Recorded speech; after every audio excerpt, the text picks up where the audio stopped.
When the hospital lights died and the monitors went black, Maya Lane realized she was about to give birth completely alone, in the middle of a catastrophic storm, with no father listed, no family called, and secrets buried so deep they could destroy everything. But 8 years later, those secrets would surface in the worst possible way. When the most dangerous man she'd ever loved appeared at her son's school, proving that some truths can't stay hidden forever, and some men won't stop until they reclaim what's theirs. If you're hooked, stay with me until the end. Hit that like button and comment your city so I can see how far this story travels. Now let's begin. The storm hit Crescent Bay like a fist through glass.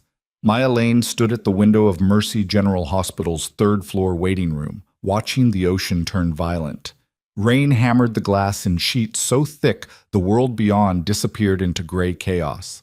Thunder rolled across the sky in waves that shook the building's foundation. Somewhere in the distance, transformers exploded in brilliant blue flashes, and the city began going dark sector by sector. She pressed one hand against the window, the other against her swollen belly, and tried to breathe through the contraction tightening like a vice around her middle. "You shouldn't be up," a voice said behind her.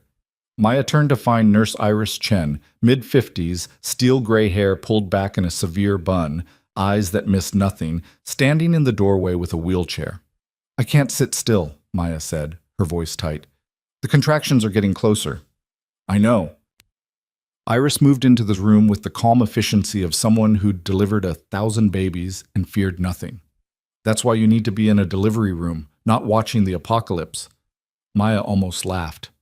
Almost. But another contraction hit, and she doubled over, gripping the window frame. Iris was there immediately, strong hands supporting her. "Breathe, honey. In through your nose, out through your mouth. That's it." When the pain ebbed, Maya straightened slowly. "How bad is it? The storm, I mean." "Bad enough that we've sent non-essential staff home and we're running on generators."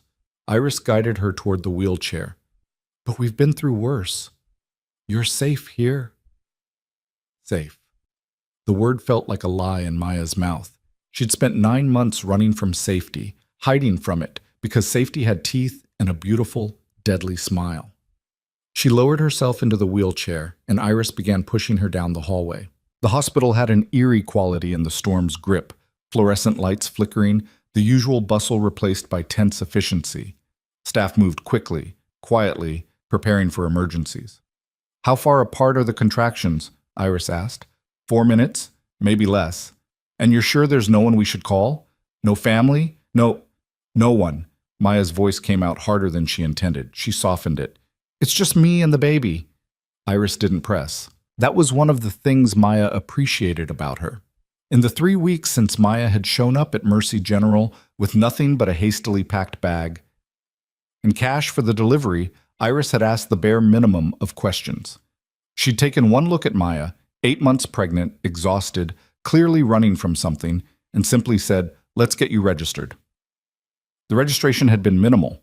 Maya Lane, 28 years old, no permanent address, no insurance, no father listed, cash payment. Iris had processed it all without judgment, and when the administrator had pushed for more information, Iris had shut it down with a look that could freeze fire. Now, as they moved through the hospital's increasingly chaotic corridors, Maya wondered if Iris suspected the truth.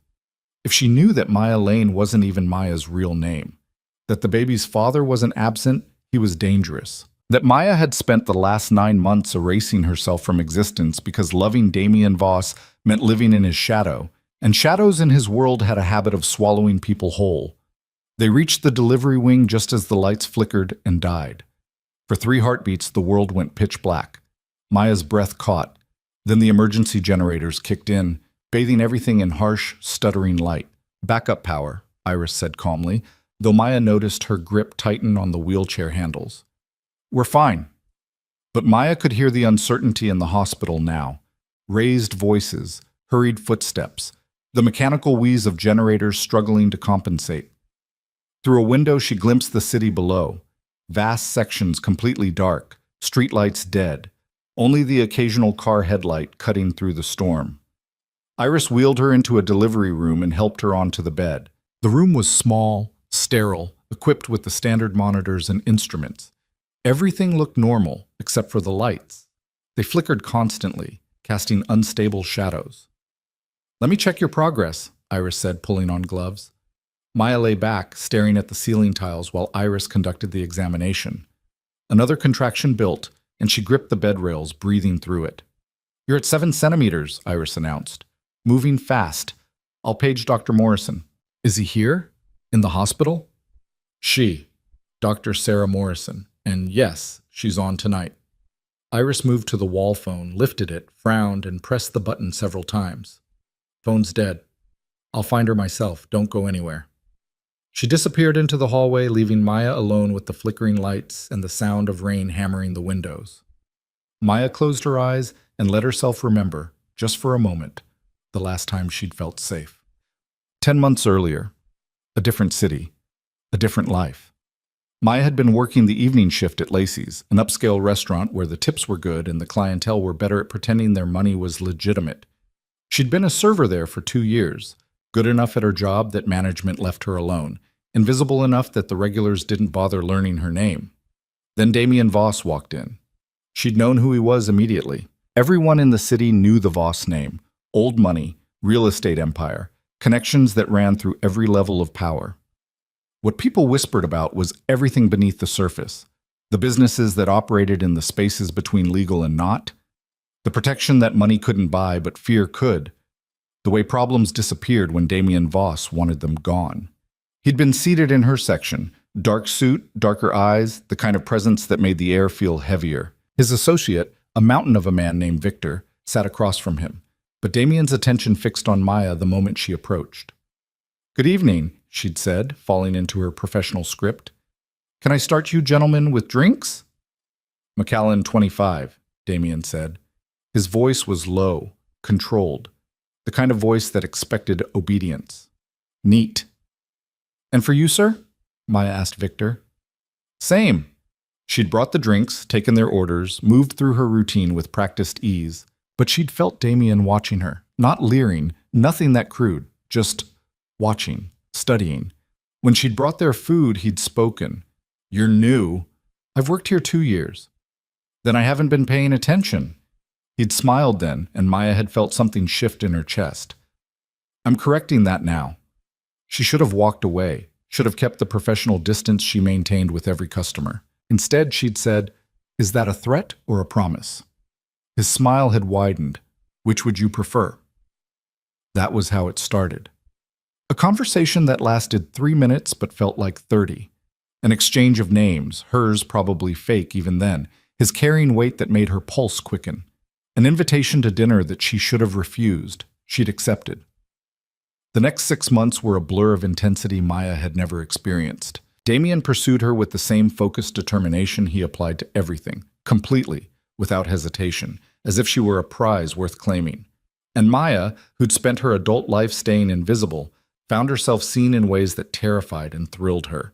He took her to restaurants where they didn't have menus, just chefs who prepared whatever he requested.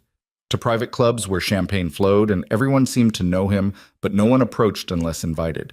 To his penthouse overlooking the city, where floor-to-ceiling windows made her feel like they were floating above the world.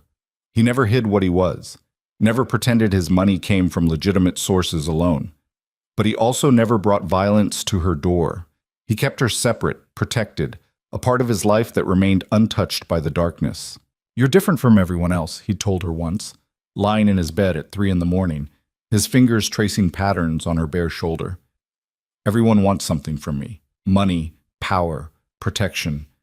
You just want me." "Is that so hard to believe?" Maya had asked. "Yes." His voice had gone quiet. "Because I'm not sure there's enough me left under everything else." She'd kissed him then, and for a while they'd both stopped talking. Maya had known it couldn't last. She'd known that loving Damien Voss meant accepting a certain amount of danger, that his world had rules she didn't understand and consequences she couldn't predict. But she hadn't expected pregnancy. The test had been positive on a Tuesday morning. She'd stared at the 2 pink lines in her bathroom, feeling her entire world tilt. She'd spent the whole day trying to figure out how to tell Damien, rehearsing conversations, imagining outcomes. She'd never gotten the chance. That night, Victor had shown up at her apartment alone. His face had been grim, and Maya's stomach had dropped before he'd even spoken. "Damien's gone," Victor had said. "There was an ambush, coordinated attack. I got him out, but barely. He's alive, but he can't come back. Not for a while. Maybe never." "Where is he?" "I can't tell you that. He can't contact you, Maya. If his enemies think you matter to him, they'll use you. You need to disappear. Tonight." "I'm pregnant." Victor had closed his eyes. "Does he know?" "No." "Don't tell him. Don't contact him. If you love him, disappear and stay disappeared. It's the only way to keep you both safe." He'd given her cash, enough to start over, and an envelope with a single burner phone number. "Emergency only. If you use it, burn it immediately after." Then he'd left, and Maya had sat in her apartment staring at the positive pregnancy test and the stack of cash, trying to figure out how her life had become a crime thriller. She'd left that night, took only what fit in 2 bags, left no forwarding address, and drove until her car ran out of gas in a small coastal town called Haven's Rest. She'd sold the car, rented a tiny apartment, and started building a new life from scratch. And she'd never contacted Damien, not when the pregnancy got difficult. Not when she'd felt terrifyingly alone at 3 in the morning, wondering if she could do this. Not even when the baby kicked for the first time and she'd wanted so badly to share that moment with someone who would understand what it meant. Because Victor had been right. Loving Damien Voss meant accepting that some loves were too dangerous to sustain, that some children were safer never knowing their fathers, that some secrets had to stay buried. But little Papashi. Maya opened her eyes as another contraction hit. This one stronger than the others. She gripped the bed rails and breathed through it, counting seconds until it passed. The lights flickered again. Through the window, she could see the storm intensifying, wind bending trees nearly horizontal, rain coming down in solid walls. The generators made a grinding sound that didn't inspire confidence. Iris returned with Dr. Morrison, a woman in her early 40s with tired eyes and steady hands. She wore scrubs and an expression of professional calm that barely masked concern. "Maya, I'm Dr. Morrison. Iris tells me you're progressing quickly." She moved to the bed, checking the monitors that were struggling to maintain stable readings. "How are you feeling?" "Like I'm about to give birth in a disaster movie," Maya said. Dr. Morrison smiled. "Fair assessment. Let me examine you." The examination was quick, efficient. When Dr. Morrison finished, her expression had shifted to something more urgent. "You're at 9 centimeters. This baby's coming fast." She looked at Iris. "Get the delivery kit ready and find out what's happening with the generators." Iris nodded and disappeared again. Dr. Morrison pulled up a stool beside the bed. "Maya, I'm not going to sugarcoat this. The storm's worse than expected, and our backup power is unstable. We're equipped to handle delivery, but if complications arise, we might have limited options." "What kind of complications?" "The usual concerns: hemorrhaging, fetal distress, need for emergency intervention. Under normal circumstances, we'd have full power, full staff, full resources. Tonight, we have what we have." Maya felt fear spike through her, sharp and cold. "Can we wait? Until the power's more stable?" "Babies don't wait for convenient timing," Dr. Morrison said gently. "And from what I'm seeing, this one's coming whether we're ready or not." Another contraction hit, and this time Maya couldn't suppress the cry that escaped her. The pain was different now, deeper, more insistent, her body taking over with an agenda of its own. Dr. Morrison checked the monitor. "That's normal. Your body's doing what it needs to do." Iris returned, pushing a cart loaded with supplies. "Generators are holding, but barely. Main hospital's on limited power. They're prioritizing ICU and surgery." "We're on our own then," Dr. Morrison said. It wasn't a question. Not the first time. Iris began arranging instruments with practiced efficiency. Not the last. The next hour dissolved into a blur of pain and pressure, and the 2 women's steady voices guiding Maya through something her body seemed to know how to do without her conscious mind's input.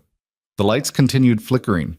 The storm continued raging. And Maya pushed when they told her to push, breathed when they told her to breathe, and tried not to think about the fact that she was bringing a child into the world completely alone. "I can see the head," Dr. Morrison announced. "Maya, next contraction. I need you to push hard. Can you do that?" Maya nodded, too exhausted for words. The contraction built like a wave, and she pushed with everything she had left. The pressure was enormous, overwhelming, and then, "That's it!" Iris exclaimed. "Heads out! One more, honey, one more, and you meet your baby." Maya gathered herself for one final push. She thought about Damien, wherever he was.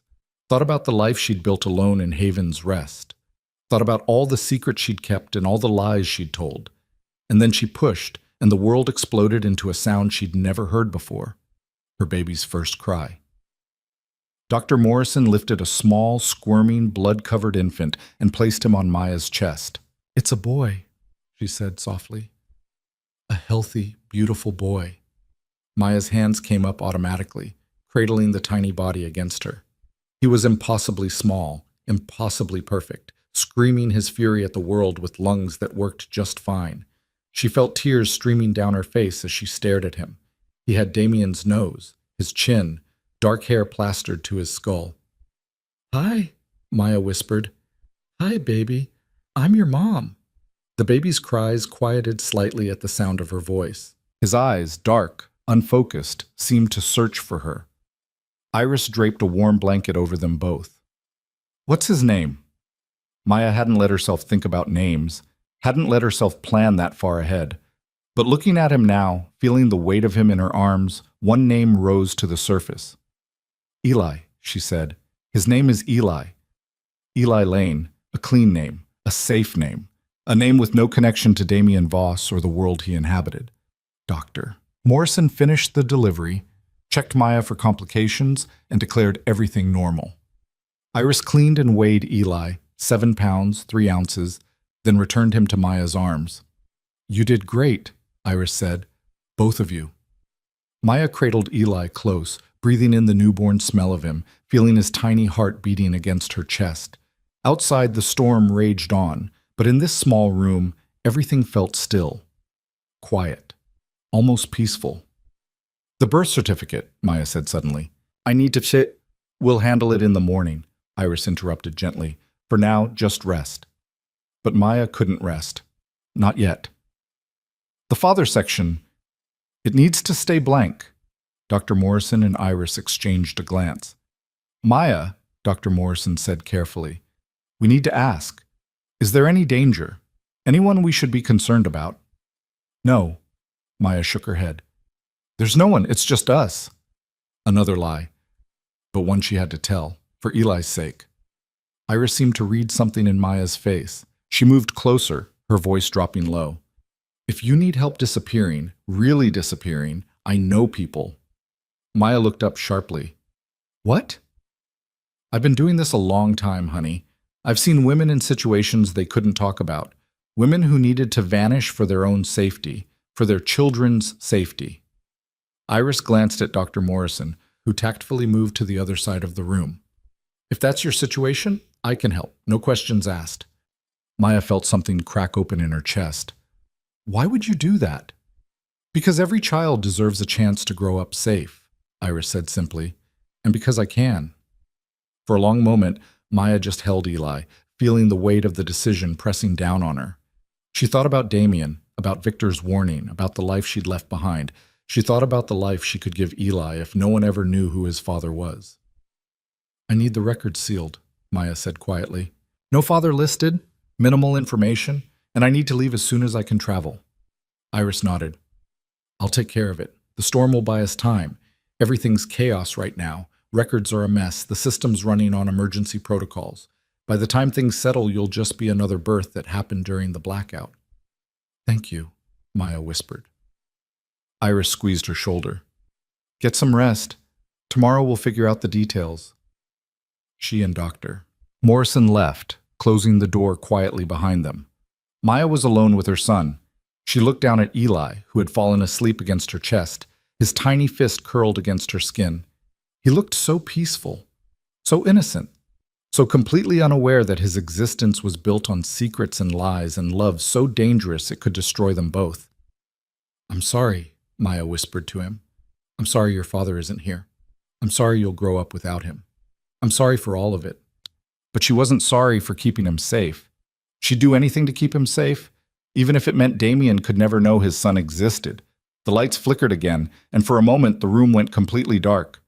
Maya held Eli tighter, her heart racing. Then the generators caught, and the harsh emergency lighting returned. Through the window, she could see the first hints of dawn breaking through the storm clouds. The rain was starting to ease, the thunder growing more distant. The worst of the storm was passing. Maya closed her eyes and let herself sleep, her son warm and safe against her heart, and tried not to think about the storms that might still be coming. 3 days later, when the hospital systems were still recovering and the city was still digging out from the damage, Maya signed the discharge papers and walked out with Eli in a carrier she'd bought from a hospital volunteer. The birth certificate listed only one parent, Maya Lane. No father, no medical history beyond what was absolutely necessary. Minimal footprint in a system overwhelmed by storm-related chaos. Iris had been true to her word. She'd buried the paperwork deep, misfiled the records, and ensured that anyone looking for a birth during that specific window would have to dig through thousands of entries to find Eli's. "Where will you go?" Iris asked as Maya prepared to leave. "Somewhere quiet," Maya said. "Somewhere no one asks questions." Iris pressed a piece of paper into her hand. "If you ever need help, real help, call this number. Friend of mine. She's helped women like you before." Maya pocketed the number. "Thank you for everything." "Take care of that boy," Iris said. "He's something special." Maya looked down at Eli, sleeping peacefully in his carrier. "He is." She walked out of Mercy General Hospital into a bright, clear morning, the storm now just a memory recorded in fallen trees and broken windows. She'd arranged for a rental car, paid cash for a month in advance at a motel across town. In a few days, when Eli was strong enough to travel, she'd leave the city entirely. She'd find that quiet place, that nowhere town, that life where Maya Lane could be just another single mom struggling to make it, and Eli could be just another kid with no father in the picture. She could give him that. A normal life. A safe life. Even if it meant living with the ghost of Damien Voss in every feature of their son's face. Maya strapped Eli's carrier into the rental car's back seat, triple-checking the installation. She slid behind the wheel, adjusted the mirrors, and took one last look at the hospital in the rearview mirror. Then she drove away, heading toward a future built on absence and silence, and tried to convince herself it was enough.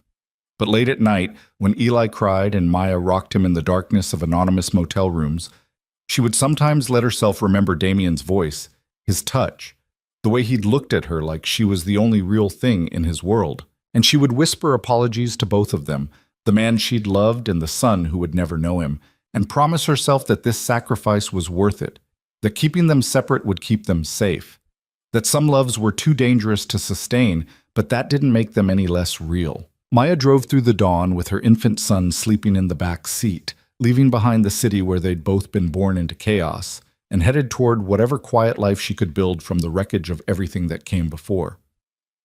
The storm was over. But Maya knew, in the deepest part of her heart, that storms like the one she'd survived never really ended. They just went quiet for a while, waiting. Haven's Rest was the kind of town people passed through without noticing. A strip of weathered storefronts along a coastal highway, population 3,000, famous for nothing except being forgettable. It had a diner that served breakfast all day, an elementary school that fed into a regional middle school 20 miles away, and a general store run by a woman named Pearl who knew everyone's business but kept most of it to herself. Maya found a rental house 3 blocks from the ocean, small, drafty, with windows that rattled in the wind and plumbing that groaned at inconvenient hours. The landlord, a retired fisherman named Jim, asked for first and last month's rent in cash and didn't bother with references. "You running from something?" he'd asked, direct as a hammer. "Bad relationship," Maya had answered, which was true enough in the ways that mattered. Jim had nodded like he'd heard it before. "Town's quiet. People mind their business. You need anything fixed? Call me. Otherwise, I'll leave you alone." That was 8 years ago. Now, Maya stood in the same kitchen where she'd heated Eli's first bottle, watching her son eat cereal at the table while morning light streamed through windows she'd learned to weatherproof herself. Eli had grown into a lean 8-year-old with dark hair that never laid flat and eyes that saw too much. He sat with perfect posture, reading the back of the cereal box with the kind of focus most kids reserved for video games. You're going to memorize the ingredients, Maya said, pouring coffee into a chipped mug. Already did. Eli didn't look up. Did you know there's more sugar in this than in a candy bar? That's why it tastes good. That's why it's bad for you, Eli corrected. He finally looked up, and Maya's heart did what it always did when she caught him at certain angles, stumbled over the resemblance to Damien. Can we get the one with the whole grains instead? Since when do you care about whole grains? Since I read that processed carbohydrates cause inflammation and decrease cognitive function. He said it matter-of-factly, like he was discussing the weather. Maya sipped her coffee and wondered, not for the first time, if 8-year-olds were supposed to talk like tiny nutritionists. Eli had always been like this, observant, precise, intense in ways that made other kids keep their distance. The teachers called him gifted and advanced and suggested programs for talented students in larger districts. Maya smiled and declined and kept him exactly where he was, in a small school in a forgettable town where nobody looked too closely. Finish your inflammatory breakfast, Maya said. Bus comes in 10 minutes. Eli ate dutifully while Maya packed his lunch, sandwich, apple, carrots, the chocolate chip cookies she'd baked last night, because even health-conscious 8-year-olds deserved something sweet. She watched him from the corner of her eye, this small person she'd built a life around, and felt the familiar weight of everything he didn't know pressing against her chest. He didn't know his father's name, didn't know his father existed. The few times he'd asked about it, careful questions delivered with the same precision he applied to everything. Maya had given him a story worn smooth from repetition. Your father and I loved each other, but we couldn't be together. He doesn't know about you. It's safer that way. Eli had accepted it the way he accepted most things, with thoughtful consideration and no drama. He'd been 5 then. He hadn't asked again. But Maya saw the question sometimes in the way he studied other kids with their fathers, in the way he went quiet when families gathered at school events, in the way he'd once asked, "Do I look like him?" and then retreated when Maya's expression had given away too much. The bus horn honked outside.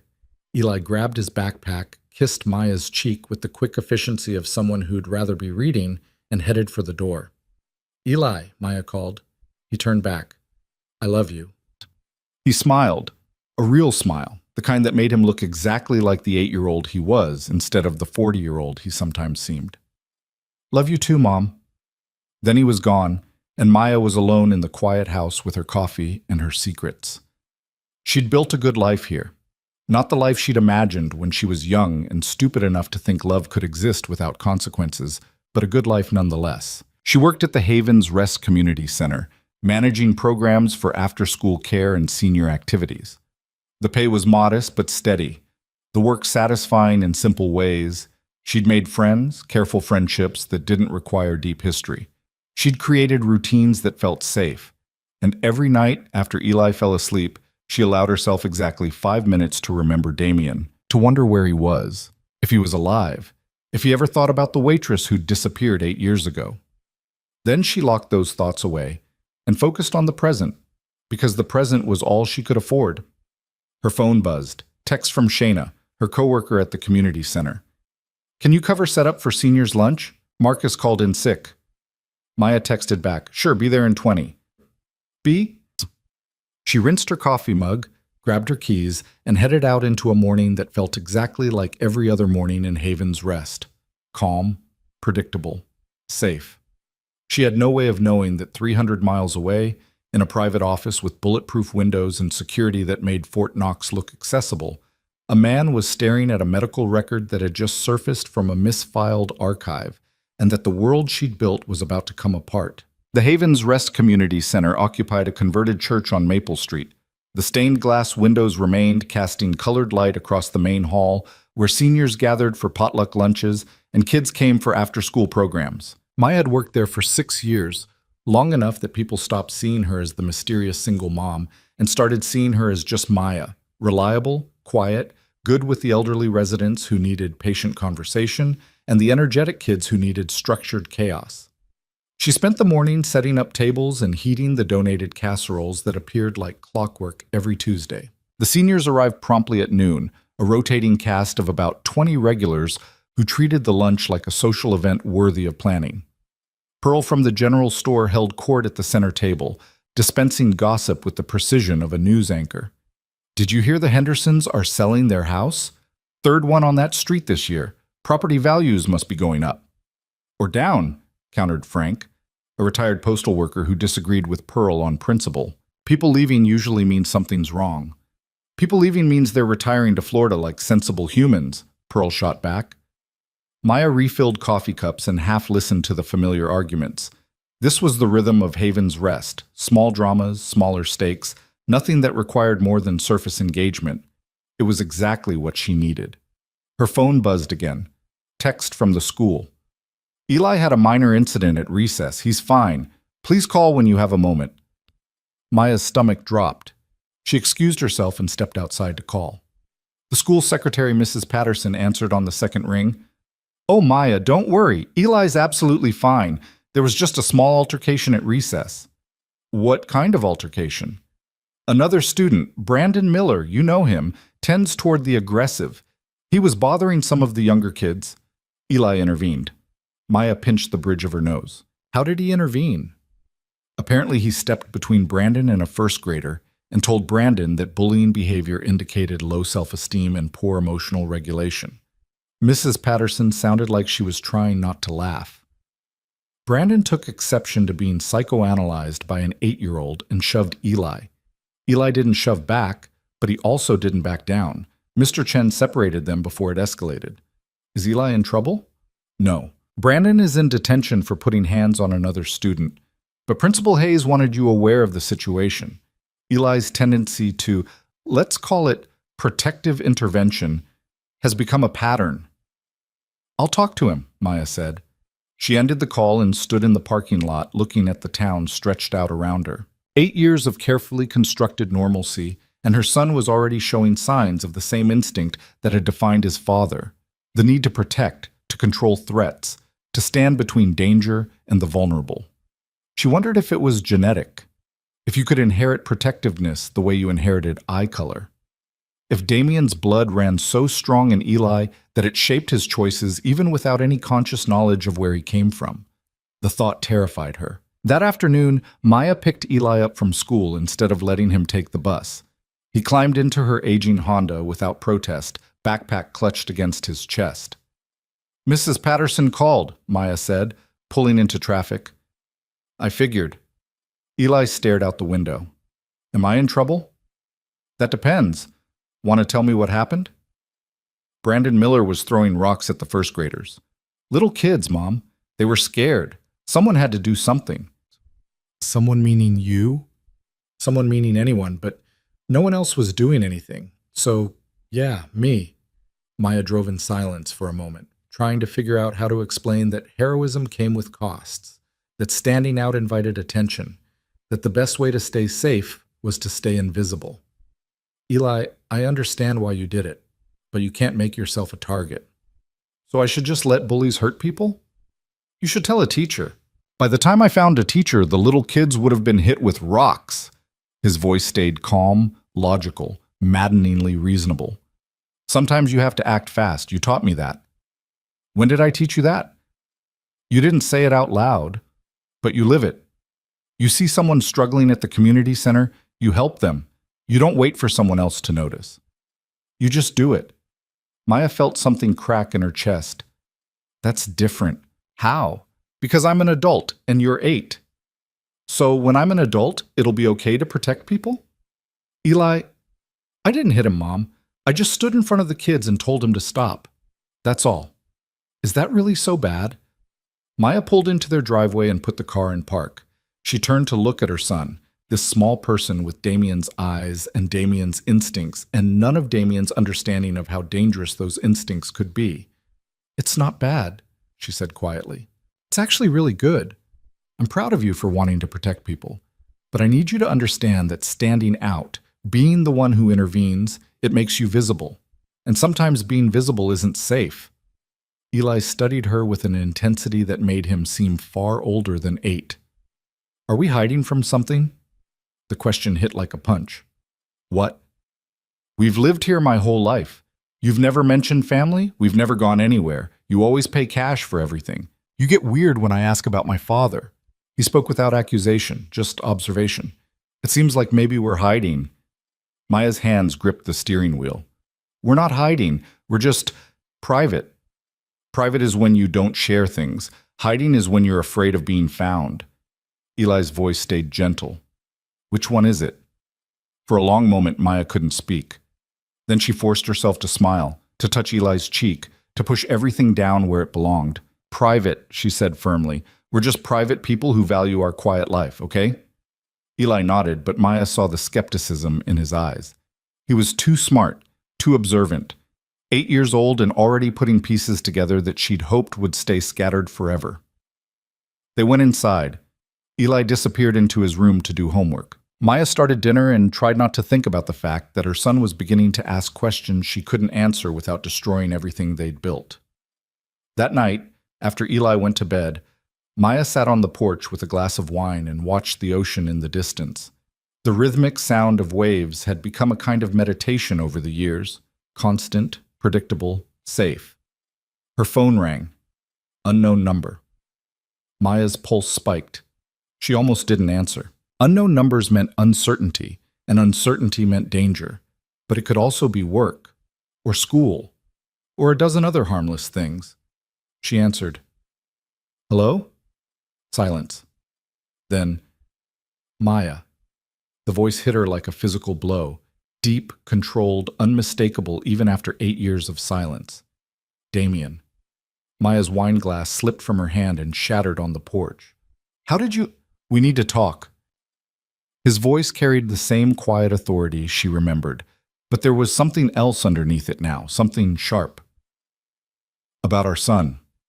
The world tilted. Maya gripped the porch railing, her heart hammering so hard she could barely hear over it. I don't know what you're talking about. Yes, you do. A pause. His name is Eli. He's 8 years old, born during a blackout at Mercy General Hospital. You listed no father on the birth certificate. You disappeared 3 days later and buried the records so deep they took me 8 years to find. Maya couldn't breathe. How?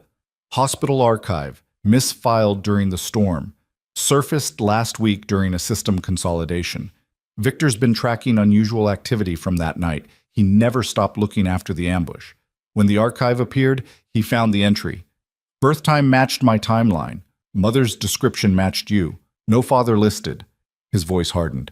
I had DNA collected from the hospital's storage. Ran comparison with samples from my medical records. 99.9% match. You had no right. I had every right. He's my son. You disappeared. The words exploded out of Maya. Victor told me you were gone, that contact would put me in danger, that I needed to vanish, so I did. I protected our— She caught herself, but too late. Our son, Damien finished. Say it, Maya. Our son. Maya closed her eyes. 8 years of secrets, gone in one phone call. Where are you? Close enough. I want to meet him. No. That's not your decision to make alone. I've made every decision alone for 8 years. Maya's voice shook. You think you can just appear now and claim parental rights? You think DNA makes you a father? I think keeping my son from me makes you a liar. His voice went cold. I understand why you ran. Victor told me what he said to you. He thought he was protecting us both. He was wrong. He was right. Your world is violent and dangerous, and I would have kept you safe, both of you, if you'd trusted me. I did trust you. Maya felt tears starting. That's why I left. Because I loved you too much to let your enemies use our child against you. Silence stretched between them, loaded with 8 years of absence and anger and grief. When Damien spoke again, his voice had softened slightly. I looked for you.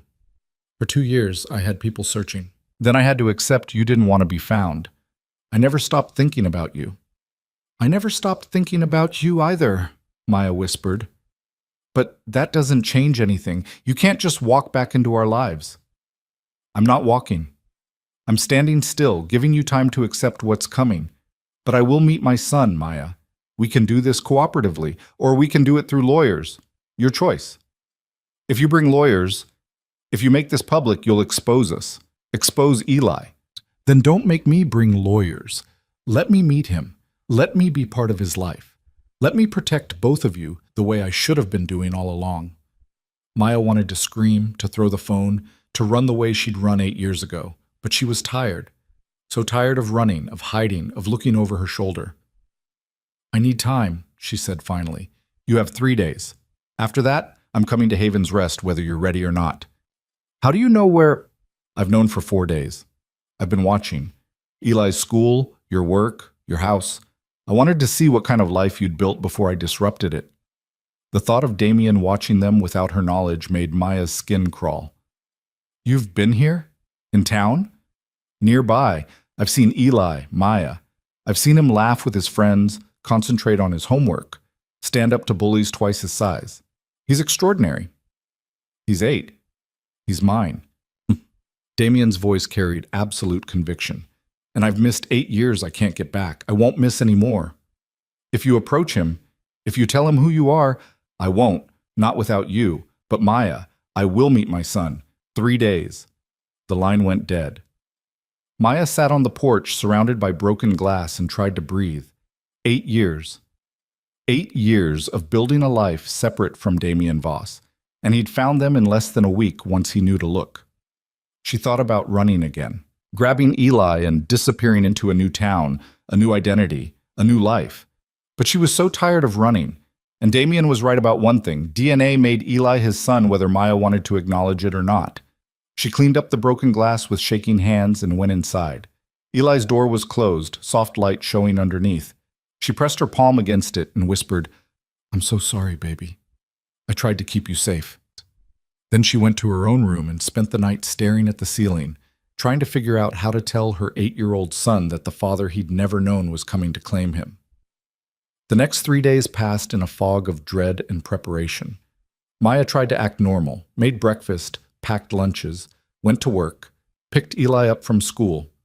But every moment felt weighted, like she was moving through water. She saw Damien everywhere, in every dark sedan that passed too slowly, in every stranger who looked too long, in the reflection of her son's face every time he turned toward her. On the morning of the 3rd day, Maya called in sick to work and kept Eli home from school. She made pancakes, his favorite, and tried to figure out how to start a conversation that would shatter his understanding of the world. Mom, you're acting weird, Eli said, dousing his pancakes in syrup. I'm fine. You've been weird for 3 days, and you never let me skip school. He studied her with those too observant eyes. What's wrong? Maya sat down across from him. Her hands were shaking. Eli, I need to tell you something about your father. Eli's fork stopped halfway to his mouth. Okay. He didn't know about you. When I left, I was pregnant, but I never told him. I thought it was safer that way, for both of us. Why wasn't it safe? Because he has a complicated life, dangerous sometimes, and I thought keeping you separate from it would protect you. Eli set down his fork carefully. Does he know now? Yes. How? He found medical records from when you were born. He figured it out. And what does he want? Such a simple question, such impossible answers. He wants to meet you, Maya said. Eli absorbed this with the same careful consideration he applied to everything. Do you want me to meet him? I don't know. Part of me is terrified. Part of me thinks you deserve to know where you come from. What's he like? Maya thought about Damien, brilliant, dangerous, capable of extraordinary gentleness and extraordinary violence, a man who built empires and protected what he loved with absolute ruthlessness. He's intense, she said finally, very smart, very focused. When he cares about something, he cares completely. He's not easy, but he's not bad. Is he coming here? Today. He gave me 3 days to prepare. This is day 3. Eli nodded slowly. Okay. Okay, eh? I've wondered about him my whole life, Mom. You had to know I'd want to meet him eventually. You're 8. You're not supposed to be this calm about earth-shattering news. Eli almost smiled. I'm good at staying calm. You taught me that too. Before Maya could respond, there was a knock at the door. 3 firm raps, perfectly spaced. Maya's heart stopped. Is that him? Eli whispered. Stay here. Maya stood on shaking legs and moved to the door. She looked through the peephole and saw him. Damien Voss, standing on her porch like he belonged there, wearing dark slacks and a perfectly tailored shirt, looking exactly as she remembered, except for the lines around his eyes that hadn't been there 8 years ago. She opened the door. For a moment, they just stared at each other. 8 years collapsed into nothing. Maya saw recognition flash across Damien's face. He was cataloging changes the same way she was, noting the differences time had carved into both of them. "Maya," he said softly. "You said 3 days. It's been 3 days. I'm exactly on time." His eyes moved past her, searching the house. "Is he here?" "Yes. But Damien, before you come in, you need to understand—" "Mom?" Eli's voice came from behind her. "It's okay. Let him in." Maya turned to find Eli standing in the hallway, pancake syrup on his chin, looking at Damien with the same intense focus he applied to everything worth studying. And Damien looked at his son for the first time. The moment stretched between them like a wire pulled taut. Maya saw Damien's expression shift through a dozen emotions too fast to name. Shock, recognition, grief, wonder, something that might have been pain. "Hello, Eli," Damien said, his voice rough. "I'm my father," Eli finished. "Yeah, I figured that out." He tilted his head, studying Damien the way he studied everything. "You look like me. Or I look like you. Same thing, I guess." "Same thing," Damien agreed. He glanced at Maya, asking silent permission. Maya stepped aside. "Come in." Damien entered her small house, and suddenly the space felt different, smaller, more fragile, like his presence changed the fundamental physics of the room. He moved with the same controlled grace Maya remembered, but there was something harder in him now, something that had calcified during the years they'd been apart. "You want pancakes?" Eli asked. "Mom made extras." Damien smiled, a real smile, startled and genuine. "I'd like that, thank you." They sat at the kitchen table, this fractured family held together by biology and broken by time, and Maya watched her son and his father meet across a stack of cooling pancakes while her carefully constructed world shifted beneath her feet. And in the careful way Damien looked at Eli, in the protective instinct she saw flickering to life in his eyes, Maya knew that nothing would ever be simple again. Damien cut his pancakes with the precision of a man who'd learned to control every movement, every gesture. He took a bite, chewed thoughtfully, and said, "These are excellent." "Mom makes them every Saturday," Eli said. "Well, usually Saturday. Today's Tuesday, so something's definitely weird." Maya felt Damien's eyes on her, but she kept her attention on her coffee, gripping the mug like it could anchor her to something stable. "Your mother told me you're good at noticing things," Damien said. "She didn't have to tell you. You've been watching us for 4 days." Eli spoke without accusation, just stating facts. "There was a black Mercedes parked across from school on Thursday. Same one near the community center on Friday. Same one that drove past our house Saturday morning. You or someone working for you." Damien's expression shifted to something Maya recognized, surprised respect. "Very observant. You weren't trying that hard to hide. If you'd wanted to stay invisible, you would have used different cars, different times, different patterns." Eli took another bite of pancake. "So either you're not as good at surveillance as you think, or you wanted us to know you were there. Which do you think it was?" "The second one. You wanted Mom to feel pressure, to know you were close, to understand you weren't going away." Eli looked at Maya. "Did it work?" Maya's throat felt tight. "Yes." "I apologize," Damien said, and he sounded genuine. "I didn't mean to frighten you, either of you. I was trying to understand the situation before I complicated it." "You complicated it the moment you found us," Maya said quietly. "No, I complicated it 8 years ago when I built a life that put the people I loved in danger." Damien set down his fork. "I've spent 8 years trying to clean up that life, to create distance from the parts that brought violence, to build something I could bring family into without fear. I wasn't there for your first 8 years, Eli. I'd like to be here for the rest."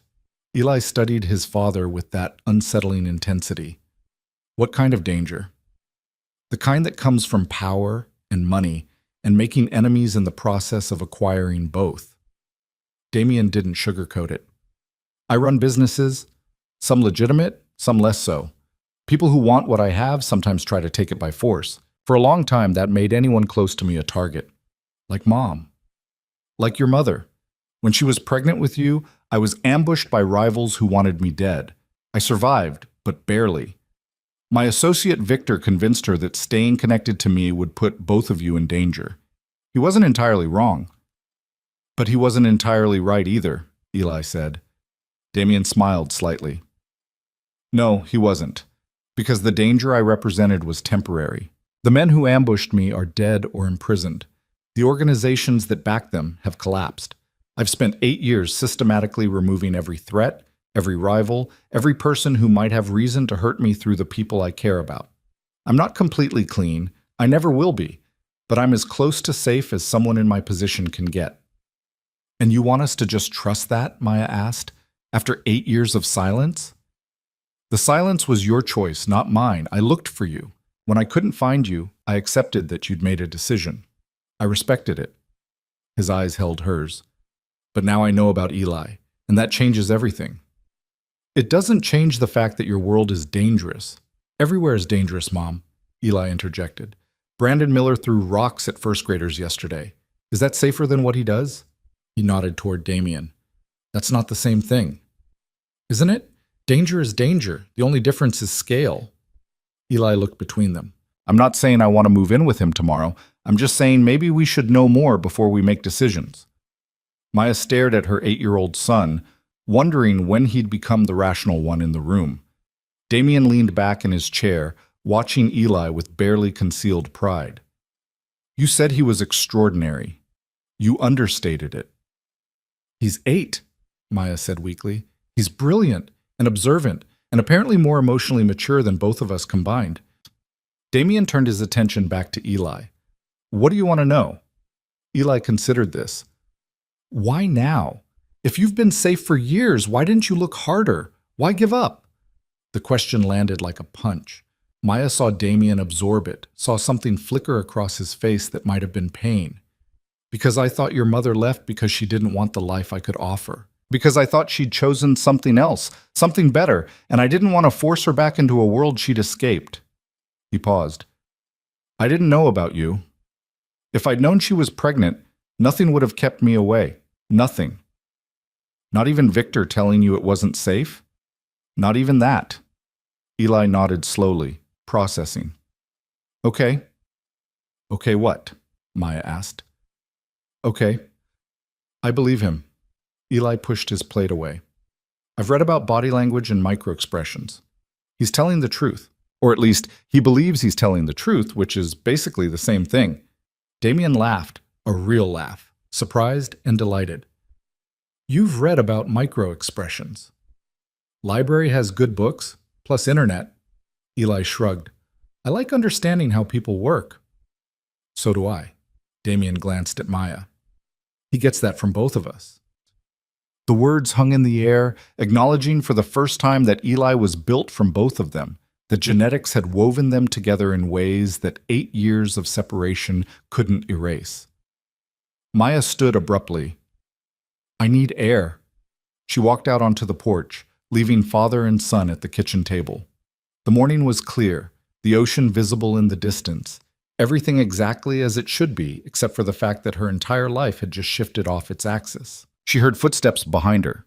Damien, of course, moving quietly, giving her space, but not leaving her alone. He's remarkable, Damien said. I know. You did this, raised him alone, kept him safe, gave him a good life. I can see it in everything he does. Don't, Maya's voice cracked. Don't try to make this easy by complimenting my parenting. You don't get to show up after 8 years and act like this is simple. I'm not trying to make it simple. I'm trying to acknowledge what you've accomplished. I accomplished it without you. I know.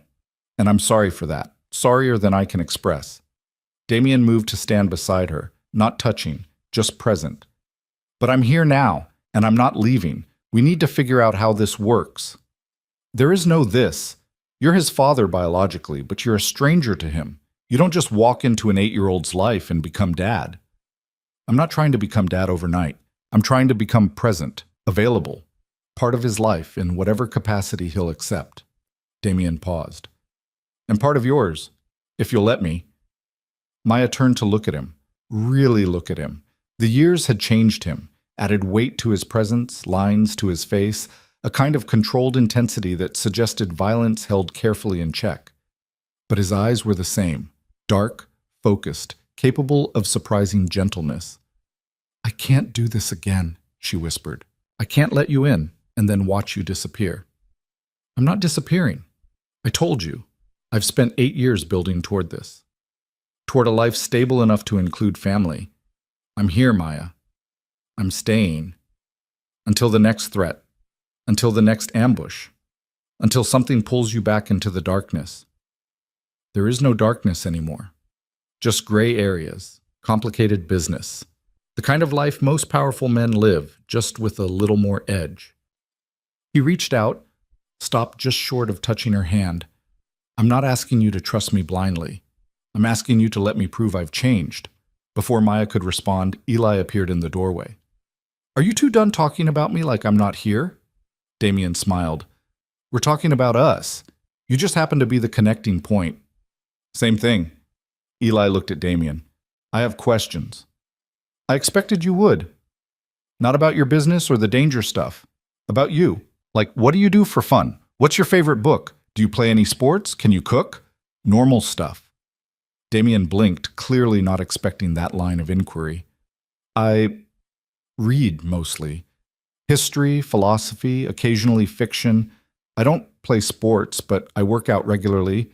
And I can cook, though I usually have it done for me." "What kind of fiction?" "Thrillers, primarily, some literary fiction." "I like mysteries," Eli said. "Sherlock Holmes, Encyclopedia Brown, that kind of thing. Mom says I like puzzles because my brain works that way." "Mine too." Damien's expression softened. "I'd like to recommend some books if you're interested. Stories I think you'd enjoy." "Okay, but I get to recommend some back. Fair trade." "Absolutely fair." Maya watched them negotiate this small exchange and felt something loosen in her chest. Not relief, exactly. More like resignation. Damien wasn't going away. Eli wanted to know him, and she was too tired to keep fighting a battle she'd already lost. "I need rules," she said. Both of them turned to look at her. "If we're doing this, we do it my way. You don't take Eli anywhere without my permission. You don't make decisions about his life without consulting me. You don't introduce him to your business or your associates. He stays separate from that world, completely separate." "Agreed," Damien said without hesitation. "And if at any point I feel like this is becoming dangerous, if I see any sign that your presence is putting him at risk, you walk away. No arguments, no lawyers, no custody battles. You just go." Damien's jaw tightened. "That's asking me to give up my son if you get scared. That's asking you to prioritize his safety over your parental rights. If you can't agree to that, we're done here." They stared at each other, wills locked. Eli watched the standoff with interest. Finally, Damien nodded. "Agreed, with one condition." "What condition?" "You promise to be honest about what constitutes actual danger versus fear of danger. I won't let anxiety dictate my relationship with my son, but if there's genuine threat, I'll step back. Deal?" Maya considered this. It was more than she'd expected him to concede. "Deal." "Good." Eli clapped his hands together. "Now that the negotiation's done, can I ask what happens next? Like, do you just visit sometimes? Do we get dinner together? What's the actual plan?" Damien looked at Maya. "What do you want the plan to be?" "I want slow, careful, building trust before we build anything else." "I can do slow." Damien pulled out his phone. "I'm staying at a rental house about 20 miles north. Small place, private. I'll be there for the foreseeable future. When you're ready for the next conversation, call me." He showed Maya the number on the screen. She committed it to memory, but didn't take the phone. "What if I'm never ready?" she asked. "Then I wait, but I think you will be, because you know I'm right about one thing." Damien's eyes held hers. Eli deserves to know where he comes from, and despite everything, you want him to have what you didn't, a complete picture of his family. He was right. She hated that he was right, but he was. Damien turned to Eli. "It was good to meet you, really good. I hope we can do this again soon." "Me too," Eli said simply. Damien walked to the door, then paused. "Thank you for letting me in. I know it wasn't easy." Nothing about this is easy, Maya said. No, but some things worth having rarely are. He left, and Maya watched through the window as he climbed into a black Mercedes, the same one Eli had spotted, and drove away. The house felt emptier without him, which was ridiculous considering he'd only been there an hour. He seems okay, Eli said from behind her. He's dangerous. Lots of people are dangerous. Doesn't mean they're bad. Maya turned to face her son. When did you become so philosophical? I've always been philosophical. You just usually don't notice because you're busy protecting me. Eli moved closer. I know you're scared. I get it. But Mom, I want to know him. I want to understand where half of me comes from. Can you let me have that? Maya pulled Eli into a hug, feeling his small body against hers, still young enough to fit in her arms but growing every day. I'll try. That's all I'm asking. They stood like that for a long moment, mother and son, holding on to each other while the world shifted around them. The next week passed in surreal normalcy. Maya went to work, Eli went to school, routines continued as they always had. But underneath the surface, everything had changed. Maya found herself looking for the Mercedes, wondering if Damien was watching. She caught herself almost calling him a dozen times, fingers hovering over the phone before she talked herself out of it. Eli asked casual questions about his father. What did he look like when he was young? Did he play sports in school? What kind of music did he like? Maya answered what she could, which wasn't much. She'd known Damien intensely for 6 months, but there were vast territories of his life she'd never explored. On Saturday morning, Maya's phone rang. Unknown number, but she knew who it was before she answered. Hello, Damien. Maya. I was hoping we could talk. Not about Eli, necessarily, just talk. Why? Because we spent 6 months building something before it fell apart. Because we share a son. Because I miss your voice. He paused. And because I think you might miss mine too, even if you don't want to admit it. Maya walked out to the porch, away from where Eli was reading in the living room. This is complicated. Everything worth having is complicated. You said that when you left. It was true then. It's true now. She heard him shift, heard what might have been wind through a phone speaker. I'm trying to give you space, trying to respect your boundaries. But Maya, I've spent 8 years wondering what happened to you, and now I know you've been here 30 minutes away raising our son alone. I want to understand why. I want to understand you. You know why. Victor told you. Victor told me his version. I want yours. Maya leaned against the porch railing, staring at the ocean. I was terrified. You disappeared, Victor said you might be dead, or might as well be, and I was pregnant with a baby whose father operated in a world I didn't understand. I couldn't bring a child into that. I couldn't make Eli a target before he was even born. So you erased us both. I protected him the only way I knew how. By making sure I could never find you. By building a life that excluded me completely. Damien's voice carried an edge now. Did you ever plan to tell him about me? Or was the goal to let him grow up thinking his father didn't exist? I planned to tell him when he was old enough to understand, when he could make his own choice about whether to search for you.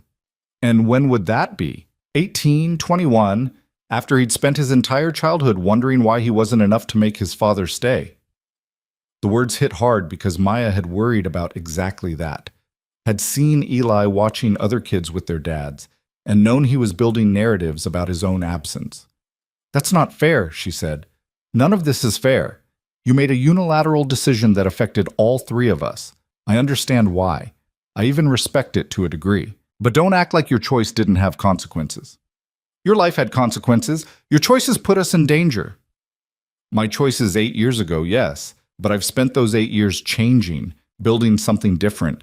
If you'd trusted me, if you'd reached out even once, we could have built this together. I couldn't risk it. You couldn't risk me. His voice softened. That's what this really comes down to. You loved me, but you didn't trust that love was enough to protect Eli. You chose certainty over faith, safety over us. Maya felt tears starting. You don't understand. I understand perfectly. I understand being alone and terrified and making the choice you thought was right, even if it destroyed everything else. I've made those choices too. The difference is, I'm trying to build something new from the wreckage. You're still hiding in it. I'm not hiding. I'm protecting my son. Our son. And he doesn't need protection from me. He needs presence. He needs family. He needs to understand that love doesn't always look clean and simple, but it's still love. Maya wiped her eyes. Why are you doing this? Because I spent 8 years accepting your absence. I'm not spending one more day pretending it doesn't matter that you're here, that we're here, that we have a son who deserves better than two parents who can't figure out how to be in the same room without destroying each other. We're not destroying each other. Not yet. But we will if we keep living in the past instead of building towards something different.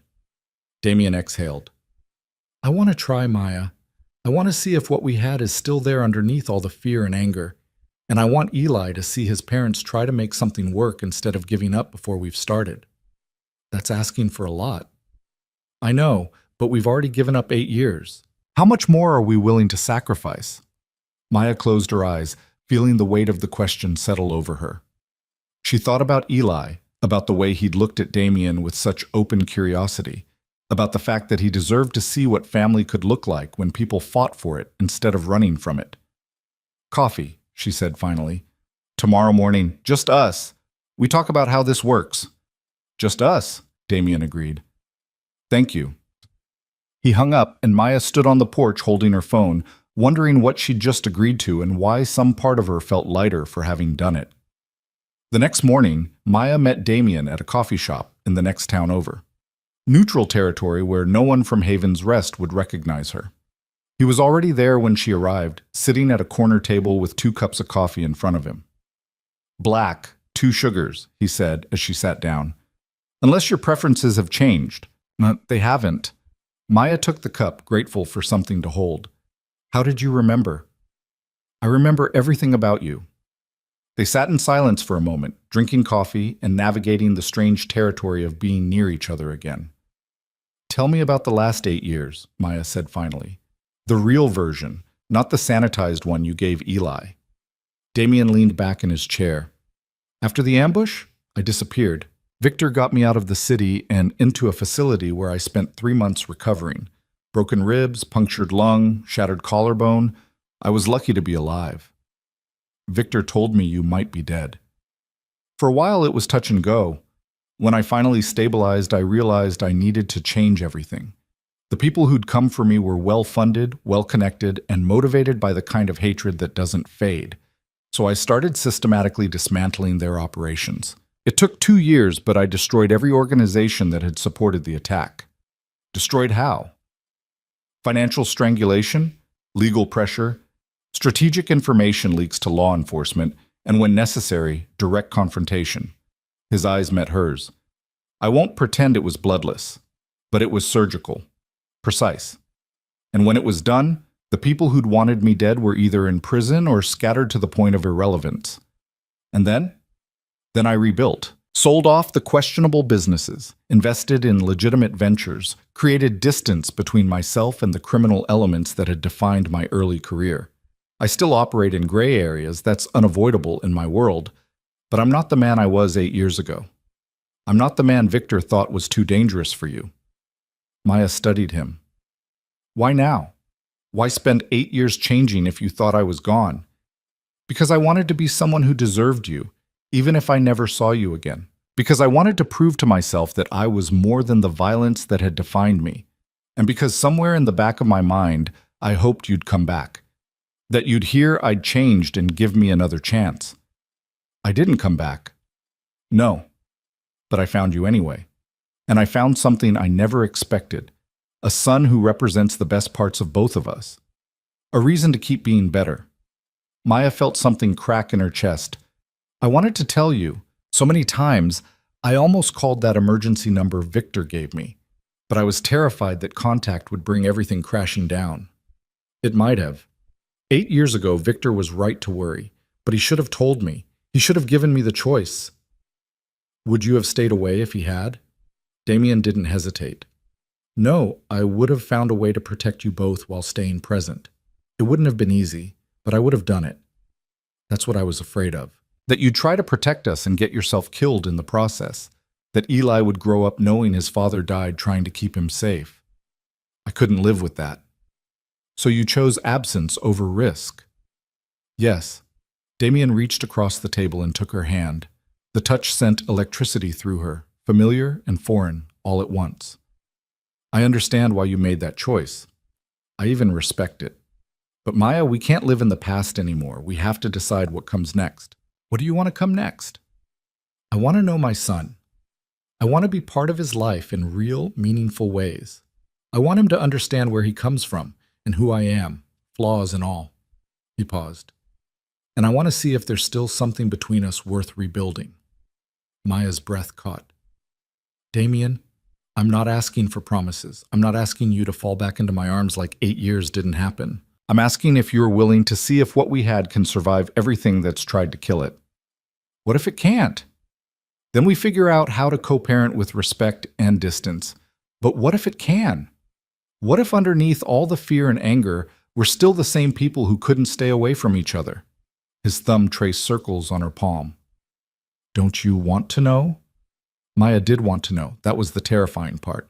8 years of building walls, and Damien had walked through them in less than a week. We go slow, she said. We prioritize Eli, and if this becomes destructive, we stop. Agreed. And you have to be honest with me. About your business, about threats, about everything. No more secrets. No more secrets, Damien promised. They finished their coffee while negotiating the details. When Damien could see Eli, what activities they'd do together, how they'd navigate questions from school and neighbors. It was practical, methodical, and entirely insufficient for addressing the emotional complexity underneath. But it was a start. As Maya drove home, she called Shayna from the community center. I need advice. About what? About whether I'm making a huge mistake. Does this have to do with the mysterious man who's been watching you all week? Maya's heart stopped. You noticed? Honey, everyone noticed. Black Mercedes, professionally dressed, watches you like you're the only person in the world. Either you're being stalked or you've got a situation. Which is it? It's Eli's father. Silence. Then, the one who didn't know Eli existed? He knows now. And he's here because he wants to be part of Eli's life, and maybe part of mine. And you're calling me because you need someone to tell you this is insane, or because you need someone to tell you it's okay. Maya pulled into her driveway and sat in the car. I don't know. Do you still love him? I never stopped. Does Eli like him? Yes. Weirdly, immediately, yes. Then what's the problem? The problem is his life is dangerous and complicated, and yours has been safe and simple and lonely for 8 years, Shayna interrupted. Look, I don't know this guy, but I know you. And I know you've been holding your breath since you moved here, waiting for something to go wrong. Maybe instead of waiting for disaster, you try living. Maya closed her eyes. What if living brings disaster? What if it doesn't? What if it brings family and love and all the messy, complicated, beautiful things you've been denying yourself? Shayna's voice softened. You can't protect Eli from everything, Maya. At some point, you have to trust that the foundation you've given him is strong enough to handle complexity. When did you get so wise? I've always been wise. You've just been too scared to listen.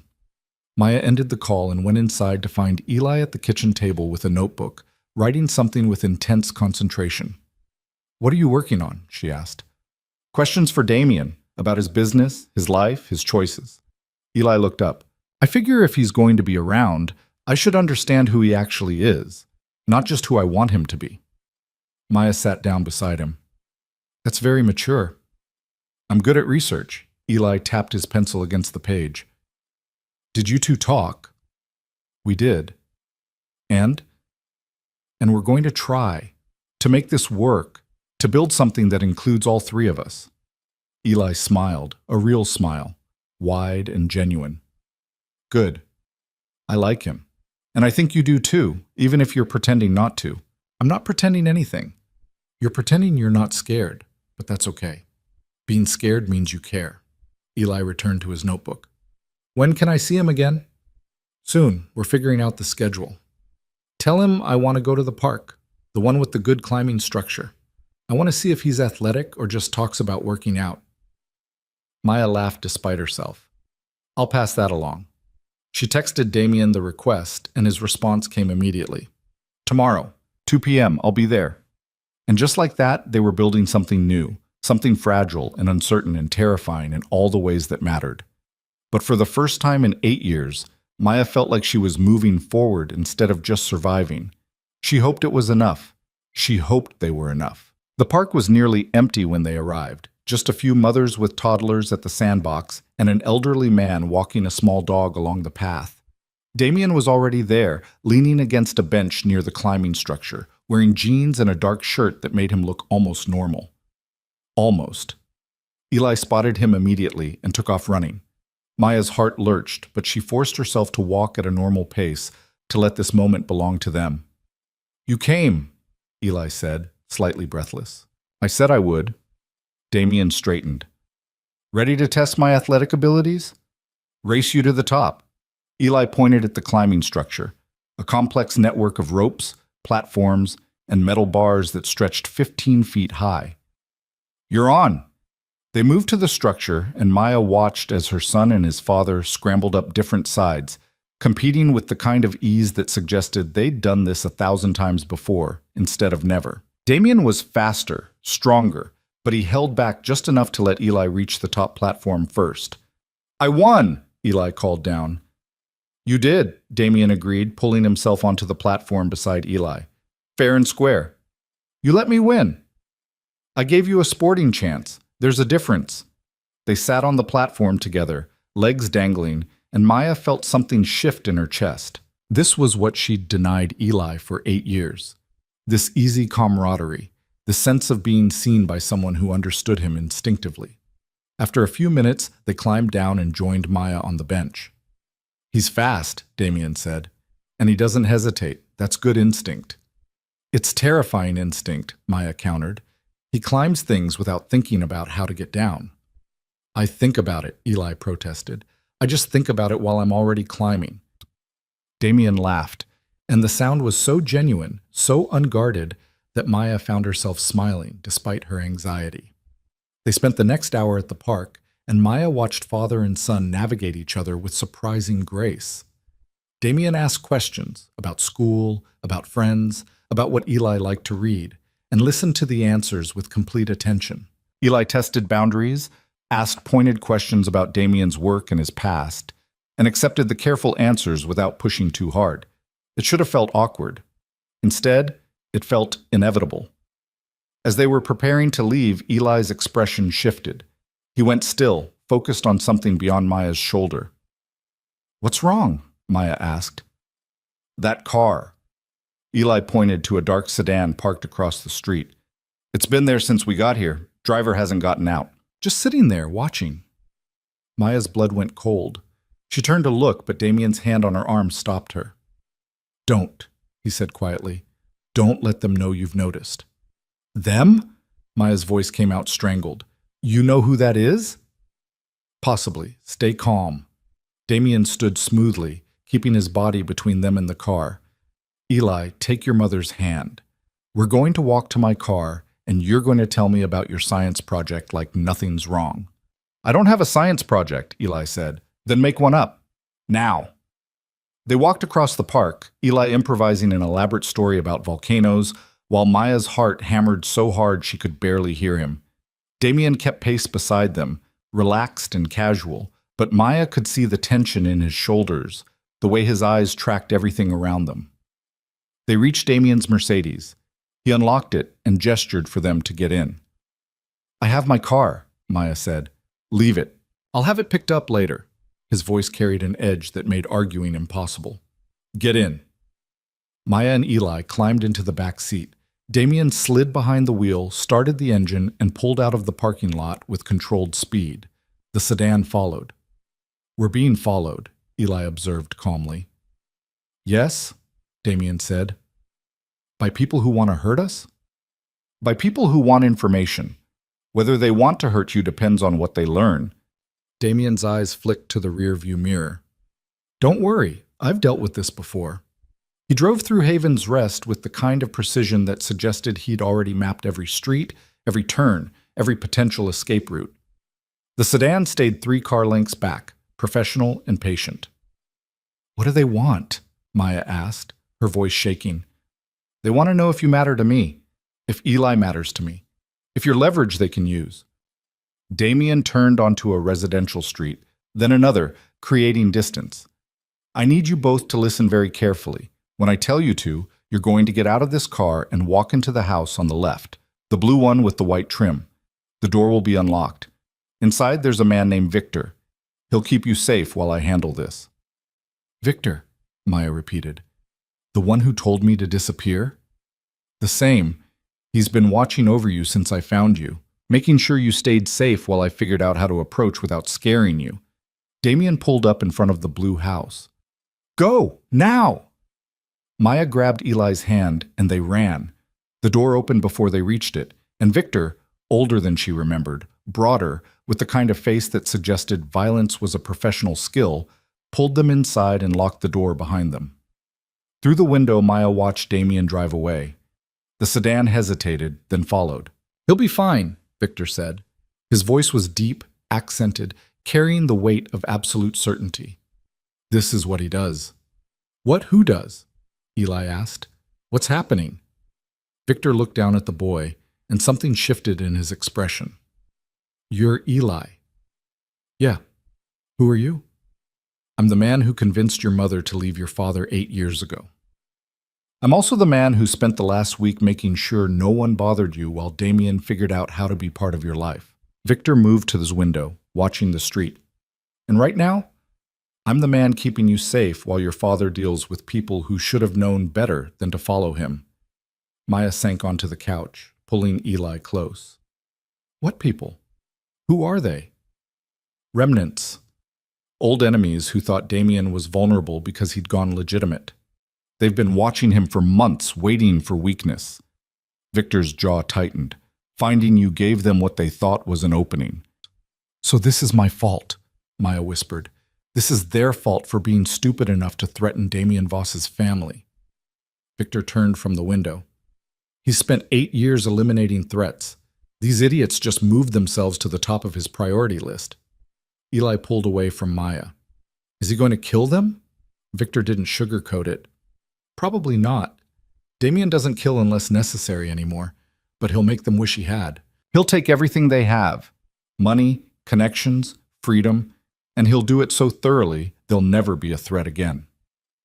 How long will that take? Maya asked. Could be hours, could be days. Depends on how smart they are. Victor moved to the kitchen and returned with water bottles. In the meantime, you stay here. This house is secure. Armed guards outside, surveillance on every approach, panic room in the basement if things go sideways. You're safe. Maya took the water with shaking hands. I should never have let him near us. I should have run the moment he showed up. Running is what put you here in the first place, Victor said bluntly. If you'd stayed 8 years ago, if you'd trusted Damien to protect you, he would have eliminated these threats before they became problems. Instead, you disappeared. And the people who hate him spent 8 years thinking he had no family, no vulnerabilities, nothing they could use against him. Now they know different. So this is my fault. This is the consequence of loving someone powerful. It comes with risk, but it also comes with protection. Victor's expression softened slightly. Damien has resources most people can't imagine. He has people, connections, the kind of reach that makes problems disappear. The men following you today made a mistake. They revealed themselves before they understood what they were dealing with. Damien will use that. Eli had been quiet through this exchange, processing. Now he spoke up. If Damien's so powerful, why didn't he find us sooner? Because your mother is smarter than most people give her credit for, Victor said. She buried your existence so deep that even Damien's resources couldn't uncover it. The only reason he found you now is because of a filing error during a storm 8 years ago. One random misfiled document. That's how good her hiding was. Eli looked at Maya with new respect. You're kind of a badass, Mom. Despite everything, Maya almost laughed. Language. It's accurate, though. Victor's phone buzzed. He checked it, and his expression shifted to something that might have been satisfaction. Damien's handled the immediate tail. He's heading to a secondary location to have a conversation with their employer. Could be a few hours. What kind of conversation? Maya asked. The kind where he explains why touching his family is a death sentence. Victor pocketed his phone. You should rest. It's going to be a long night. But Maya couldn't rest. She paced the safe house while Eli explored with the kind of curiosity that suggested he found the whole situation more interesting than terrifying. Victor made dinner, simple pasta, salad, bread, and they ate in tense silence. It was nearly midnight when Damien finally returned. He looked tired but unharmed, his clothes slightly disheveled, his expression carrying the weight of violence recently committed. It's done, he said. Victor nodded and left the room, giving them privacy. Damien moved to the couch where Maya sat rigid with fear. The people following you worked for a man named Marcus Chen. Old rival, thought I'd gone soft, decided to test it by going after my family. He was wrong. What did you do to him? Maya asked. I froze his assets, exposed his criminal operations to law enforcement, and made it clear that any future attempts to contact or observe my family would result in consequences he wouldn't survive. Damien's voice stayed level, professional. He'll spend the next decade fighting legal battles and dodging federal prosecutors. He won't have time to think about us. You destroyed his life. I neutralized a threat to my son. There's a difference. Eli appeared in the doorway, still awake despite the hour. Did you hurt anyone? Damien looked at his son and seemed to decide on honesty. I hurt the man who sent people to watch you. Not permanently, not fatally, but enough that he understands the cost of threatening what's mine. Good, Eli said simply. Eli. Maya's voice came out sharper than intended. What? He protected us. That's what fathers do. Eli moved to sit beside Damien. Right? It's what I do, Damien said carefully. But your mother's right to be concerned. Violence, even protective violence, has consequences. It changes you. It should never be a first choice. Was it your first choice tonight? No. My first choice was to talk, to negotiate, to find a peaceful resolution. But Chen chose violence when he sent people to follow you, so I responded in kind. Damien glanced at Maya. I won't apologize for protecting our son, but I understand if this changes things between us. Maya stood and walked to the window. Outside, she could see armed guards positioned around the property, could see the security measures that had been invisible when they'd arrived. This was Damien's world.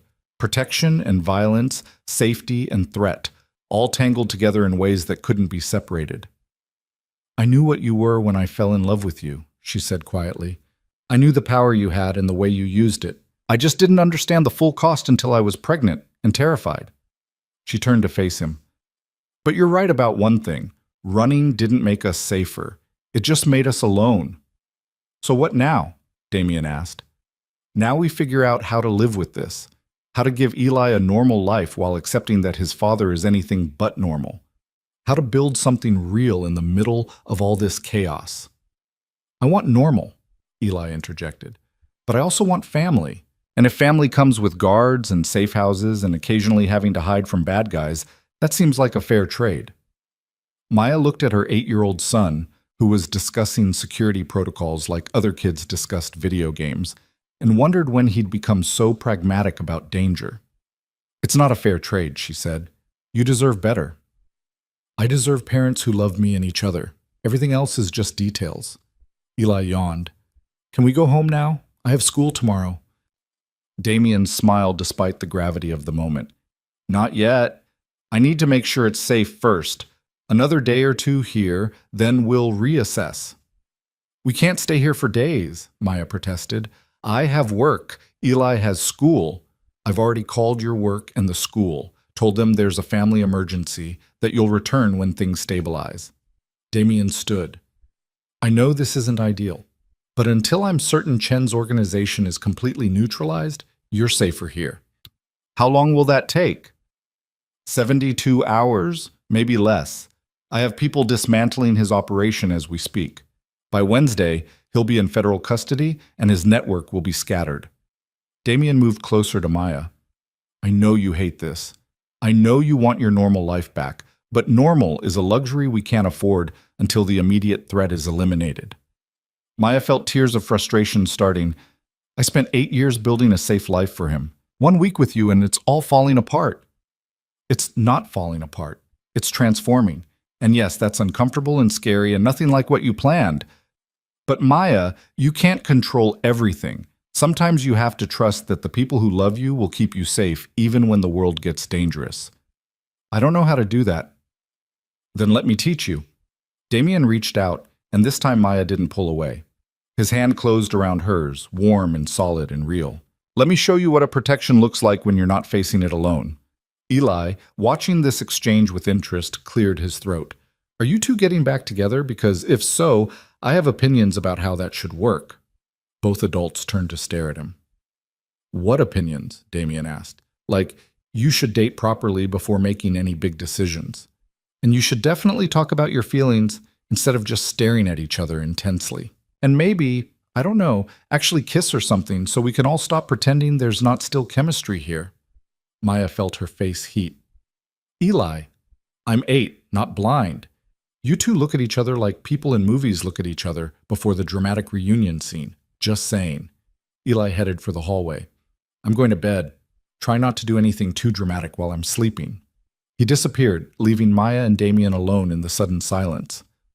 He's observant, Damien said. He gets it from both of us. Maya pulled her hand free, needing distance to think. This is moving too fast. What is? The threat or us? Both. All of it. 3 weeks ago, my life was simple. Now I'm in a safe house while you destroy your enemies and our son gives relationship advice. It's too much. I know, but Maya, we don't get to control the timing. We can only control how we respond. Damien moved closer, not touching, just present. I meant what I said at the coffee shop. I want to see if what we had can survive what we've been through. But that requires both of us to try. To be honest. To stop running from the difficult conversations.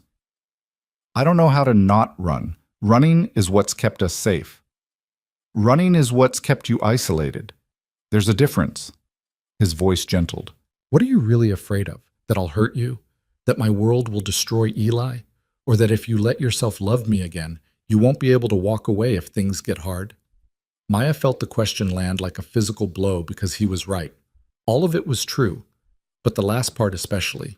She'd spent 8 years building walls, and the thought of tearing them down only to have everything collapse again was terrifying. I'm afraid of all of it, she whispered. I'm afraid you'll break my heart. I'm afraid your enemies will hurt Eli. I'm afraid I'll fall so completely that I lose myself in you again. I'm afraid that 8 years of growth and independence will disappear the moment I let you back in.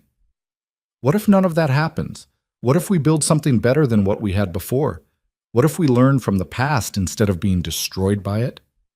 Damien reached out slowly, giving her time to retreat.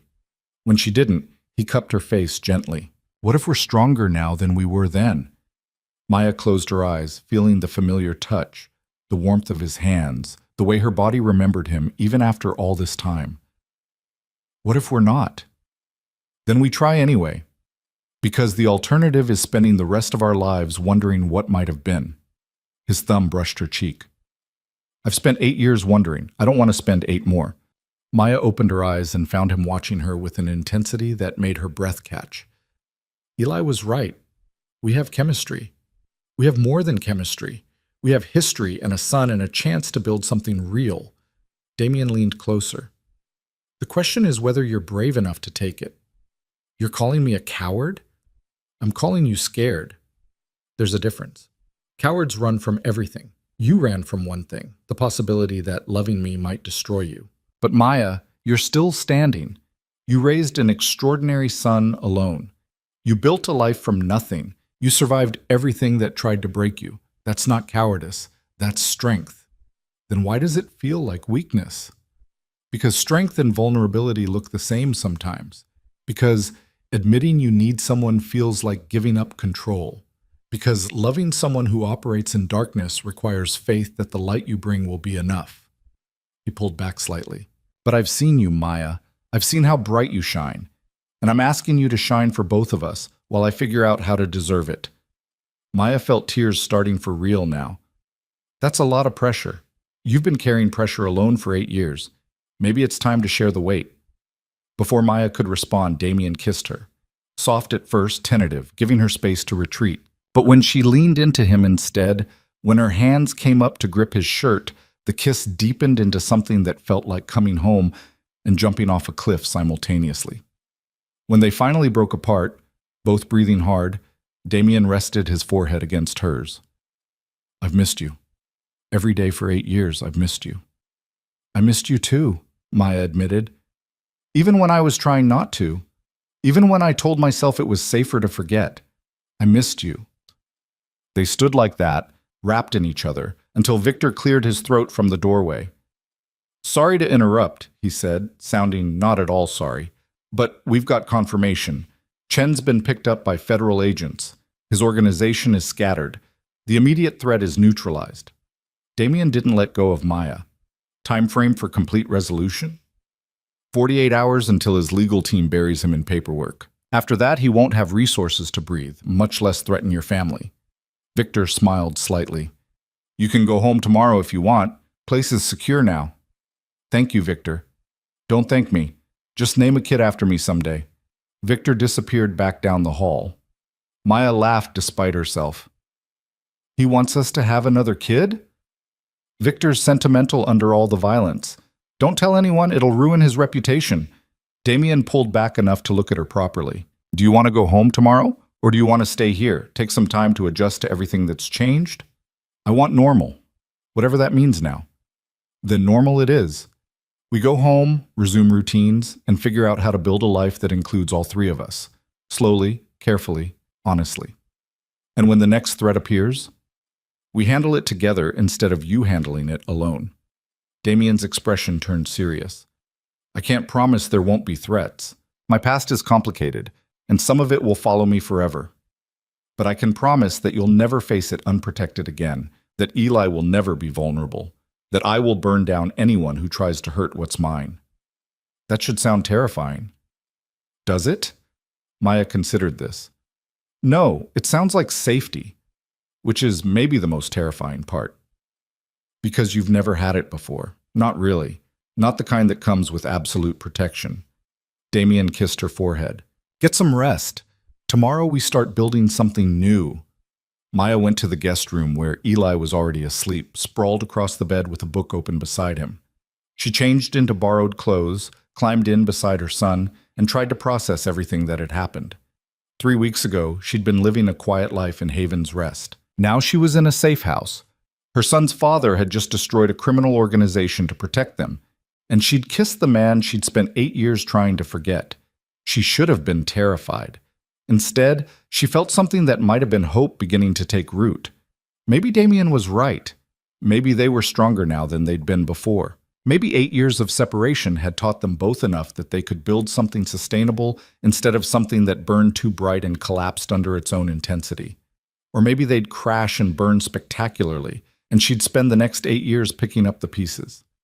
Either way, she was done running. Maya fell asleep with her son tucked against her side, and the sound of guards patrolling outside. And for the first time in 8 years, she felt truly safe. Morning came with the smell of coffee and the low murmur of voices from the kitchen. Maya woke to find Eli already gone from the bed, and for a moment panic seized her before she remembered where they were, what had happened, why armed guards stood outside. She found Eli and Damien at the kitchen table, heads bent over a notebook filled with Eli's careful handwriting. Damien was explaining something about business structures, using simple language but not talking down, and Eli was absorbing every word with the focus he usually reserved for mystery novels. "Morning," Maya said from the doorway. Both looked up, and the similarity between them hit her fresh. Same dark eyes, same intensity, same way of tilting their heads when considering something important. "Mom, Damien's explaining how legitimate businesses work versus illegal ones. Did you know most criminal organizations fail because they can't properly launder their income?" Eli's enthusiasm was palpable. "It's actually really interesting from an economics perspective." "I'm sure it is." Maya moved to the coffee pot, needing caffeine before she could process her 8-year-old discussing money laundering. "Should we be teaching him this?" "He asked," Damien said simply. "I'm not going to lie to him about how the world works. The world most 8-year-olds inhabit doesn't include discussions of criminal economics." "Most 8-year-olds don't have my father," Eli pointed out. "Besides, Understanding how bad things work helps you avoid them, right? He looked to Damien for confirmation. Right. Knowledge is protection. Ignorance is vulnerability. Damien closed the notebook. But your mother has a point. Maybe we save the advanced lessons for when you're older. How much older? Let's start with 10 and reassess. Eli sighed dramatically but didn't argue. Victor appeared with breakfast, scrambled eggs, toast, fresh fruit, and they ate while discussing the plan for returning home. Chen's in federal custody, Victor reported. His lawyer's already trying to negotiate, but the evidence is overwhelming. He'll be lucky to see daylight before his 60s. What about his organization? Damien asked. Scattered, some fled the country, some are trying to bargain their way into witness protection, some are pretending they never knew him. None of them have resources or motivation to continue his vendetta. Victor poured more coffee. You're clear. Family's safe. The words should have brought relief, but Maya felt tension she hadn't known she was carrying finally release. So we can actually go home. You can go home, Victor confirmed, though I'd recommend maintaining some security measures. Nothing intrusive, just awareness. What kind of measures? Maya asked. Damien answered. Updated locks, security system, regular check-ins, and I'd like to have someone nearby, not watching you constantly, just available if needed. You want to assign us a bodyguard. I want to ensure my family has protection if something unexpected happens. There's a difference. Maya wanted to argue, but the events of the past 48 hours had proven that Damien's world occasionally bled into theirs, whether she liked it or not.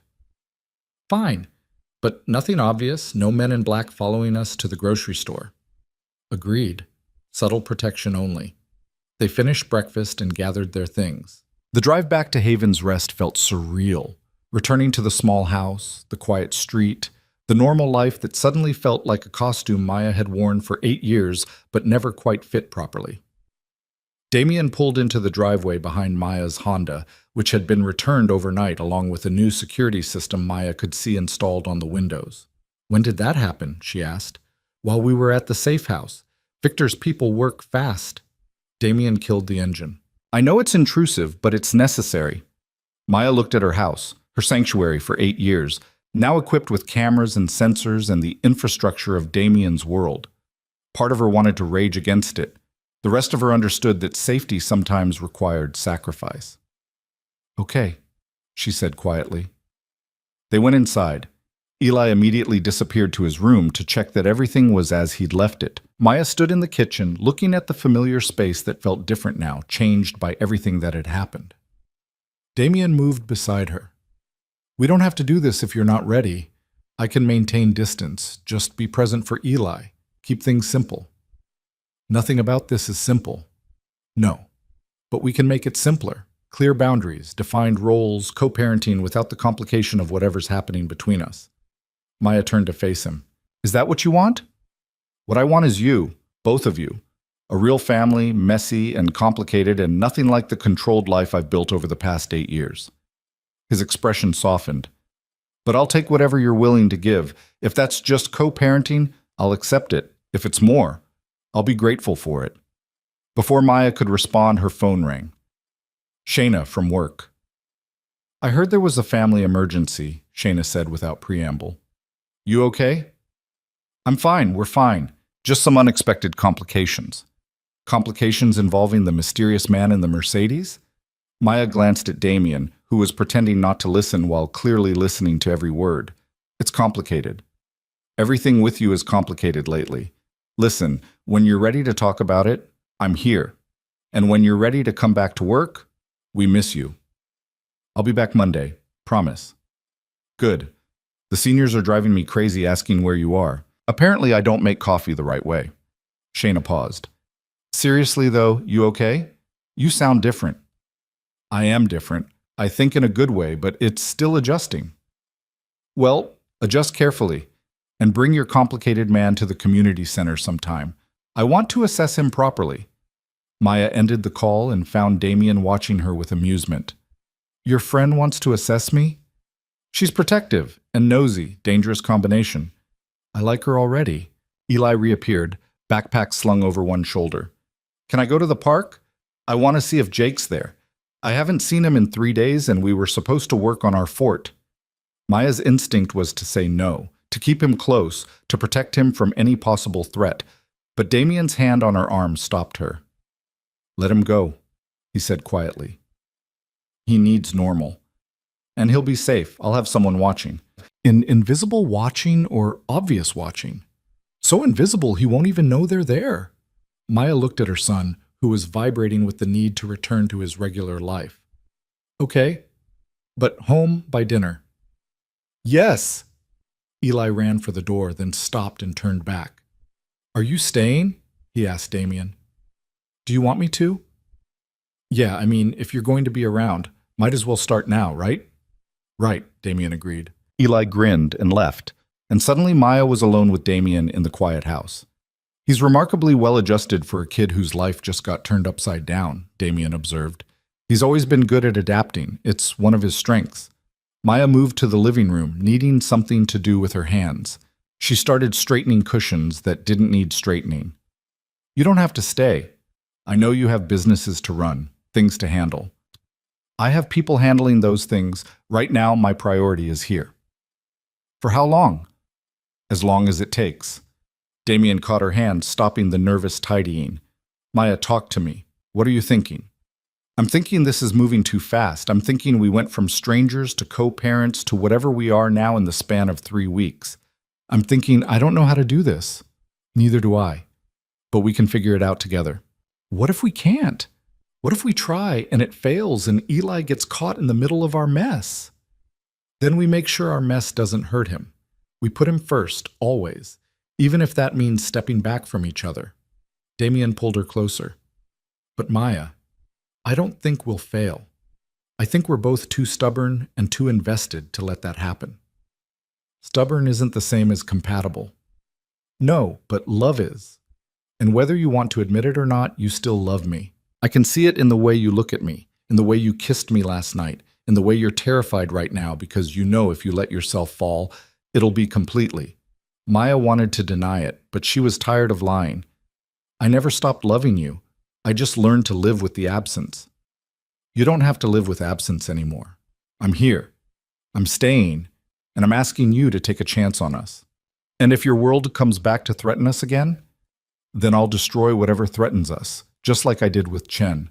Maya, I will burn down the entire world before I let anyone hurt you or Eli. That's not hyperbole. That's a promise." The intensity in his voice should have frightened her. Instead, it felt like safety in its purest form, absolute, unwavering protection. "I need time," she said, "not to decide if I want this, but to figure out how to let myself have it. Take all the time you need. I've waited 8 years. I can wait a little longer." Over the next few weeks, they built a routine.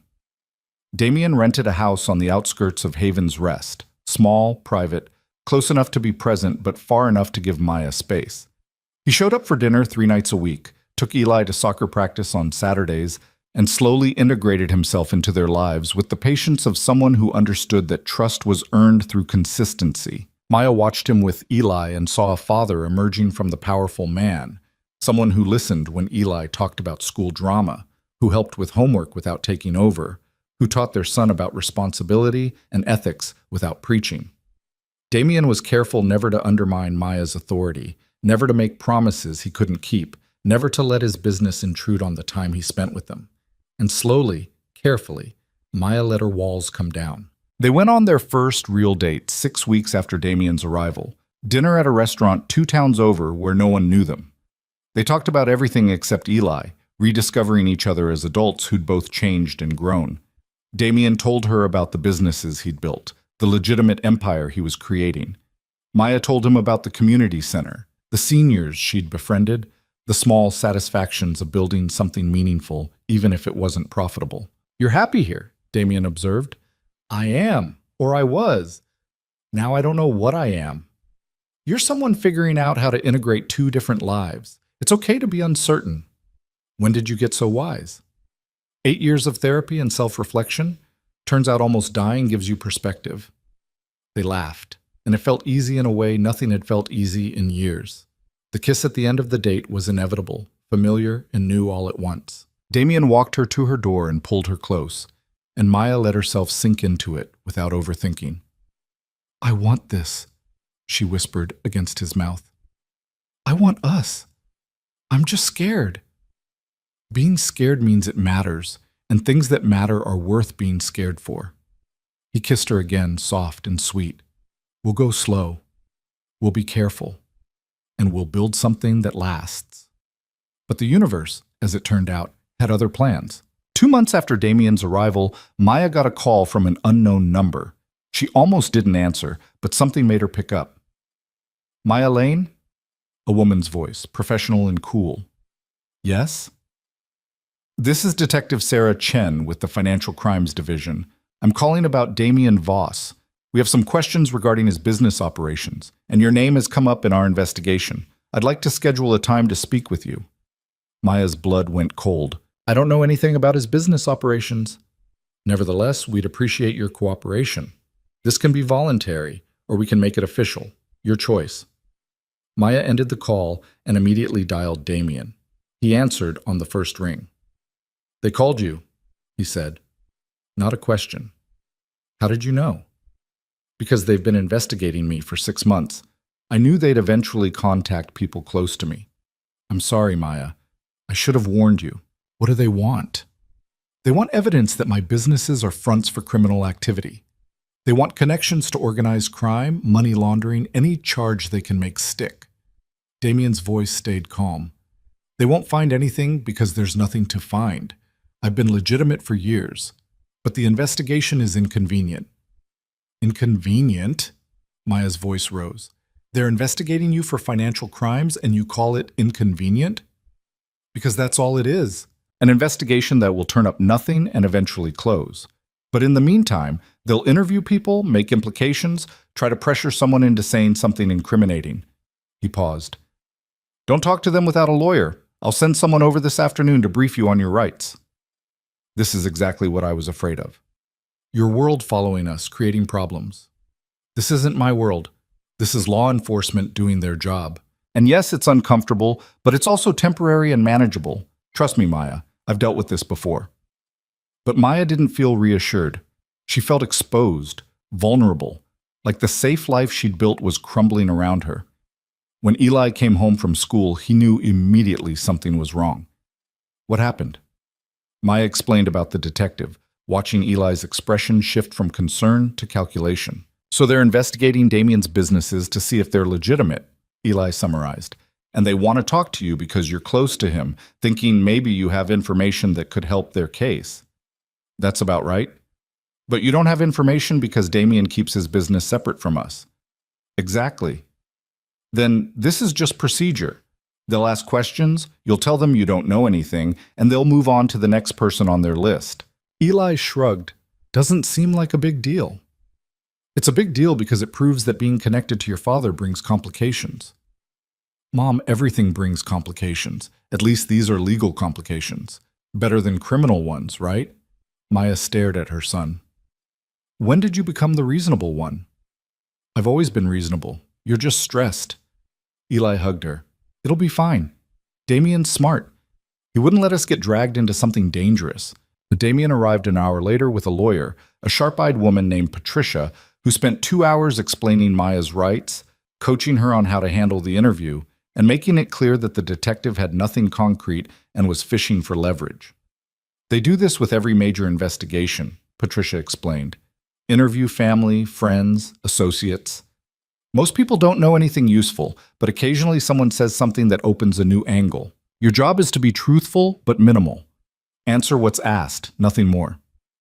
The interview happened 3 days later at a coffee shop Maya chose specifically because it was public and non-threatening. Detective Chen was younger than Maya expected, professional but not unkind. Thank you for meeting with me, Chen said. I know this is uncomfortable. What do you want to know? Maya asked. How long have you known Damien Voss? We dated briefly 9 years ago, lost contact for 8 years, reconnected recently. Why did you lose contact? Personal reasons. We wanted different things. And the recent reconnection? He discovered he had a son. He wanted to be part of his life. Chen made notes. Has Mr. Voss discussed his business operations with you? No. Has he given you money, gifts, assets of any kind? He pays child support. Everything else I handle myself. Has he ever asked you to hold money, transfer funds, or engage in any financial transactions on his behalf? No. The questions continued for 20 minutes, all variations on the same theme. Maya answered honestly, minimally, and by the end, Chen looked frustrated. Ms. Lane, if you know anything about illegal activities. I don't. Damien keeps his business completely separate from our personal life. I don't know what he does day to day. I don't know his associates. I don't know his financial structures. I'm his son's mother. That's the extent of our connection. It was a lie, but one Maya told easily, because the truth was more complicated than any investigator could understand. Chen closed her notebook. If that changes, if you become aware of anything illegal, you have a legal obligation to report it. I understand. The detective left, and Maya sat in the coffee shop trying to process what had just happened. Her phone buzzed. Text from Damien. How did it go? Fine. She had nothing. Told you. They're grasping at straws. But Maya didn't feel relieved. She felt like she'd just lied to law enforcement to protect a man whose world she still didn't fully understand. That night, after Eli went to bed, Damien came over. Maya met him at the door with arms crossed. We need to talk, she said. I know. They sat on the porch, and Maya laid it out. I lied to a federal investigator today. Not a big lie, but a lie nonetheless. I told her our connection was minimal, when the truth is, I'm falling in love with you all over again. I told her you keep your business separate, when the truth is you've integrated yourself into every part of our lives. I lied to protect you. I never asked you to lie. You didn't have to, because I knew that telling the truth would complicate things, would give them angles to pursue, would potentially hurt you, so I lied. And that scares me, Damien, because where does it end? What else will I lie about to protect you? Damien was quiet for a long moment. You're right to be scared. And you're right that my presence complicates your life in ways you shouldn't have to deal with. But Maya, I'm not asking you to compromise your integrity. If the investigation had found anything real, if there was actual criminal activity, I'd want you to tell the truth. But there isn't. My businesses are legitimate. The investigation will confirm that and close. And when the next investigation comes, when the next threat appears, when does it stop? It doesn't. Not completely.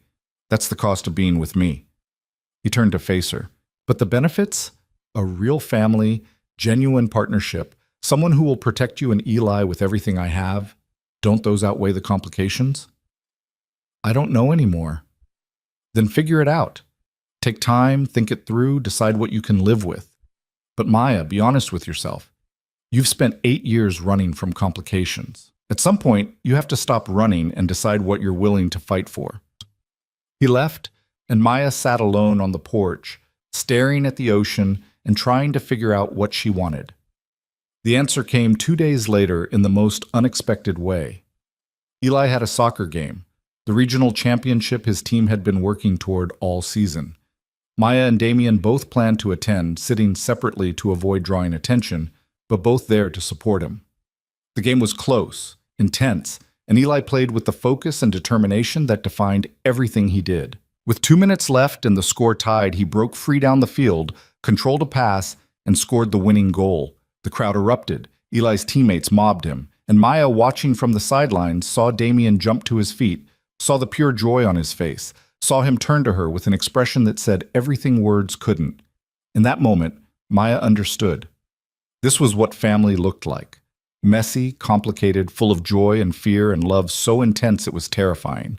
And yes, Damien's world brought complications, but it also brought protection, partnership, and presence. She'd spent 8 years trying to give Eli a safe, simple life, but maybe what he really needed was a complete one. Both parents, present and engaged, fighting for him together instead of separately. After the game, Eli ran to them both, flushed with victory. Did you see? Did you see the goal? We saw, Maya and Damien said in unison. Eli looked between them. You're both here, together. We are, Maya confirmed. Does that mean you figured things out? Maya looked at Damien, saw the hope in his eyes, and made her decision. We're working on it. Good, because I'd really like to have both my parents at the same time instead of having to split them up. Eli grinned. Plus, we won the championship. We should celebrate together. They went for ice cream, the three of them, sitting at a picnic table outside the shop, talking about the game and school and everything except the complicated questions that still needed answers. And for those 2 hours, they were just a family celebrating a victory. Later, after Eli went to bed exhausted and happy, Damien and Maya sat on the porch again. "I'm scared," Maya said. "I'm scared of your world, scared of investigations, scared of threats. But I'm more scared of spending the rest of my life wondering what we could have been." "So what does that mean?" "It means we try, really try. Not just co-parenting, not just seeing where things go, but actually building something together, a real partnership." Damien pulled her close. "I can work with that. But I need honesty, complete honesty. If there's a threat, I need to know. If there's an investigation, I need to know. No more protecting me from uncomfortable truths." "Agreed. Full transparency. And Eli comes first, always. Before us, before your business, before everything. I wouldn't have it any other way." Maya kissed him, and it felt like sealing a promise. "Okay then, let's do this." The investigation closed 6 weeks later with no charges filed. The detective sent a brief email stating that they'd found no evidence of criminal activity and the case was resolved. Damien forwarded the email to Maya with a single word. "Told you." Maya responded, "Smug looks bad on you." "Everything looks good on me." She laughed and didn't disagree. Over the following months, they built something new. Damien sold his rental and bought a house 10 minutes from Maya's. Close enough for constant presence, far enough to maintain some independence. They established routines, family dinners 3 times a week, weekend activities together, space for Maya and Eli's established life. Damien started the process of legally establishing paternity and securing parental rights. Maya didn't fight it. Eli deserved to have his father's name, his heritage, his complete identity. 6 months after reconnecting, Damien proposed. Not with grand gestures or public displays, but quietly on Maya's porch with Eli as their witness. "I know we're doing this backward," Damien said. "Kid first, relationship second, marriage third.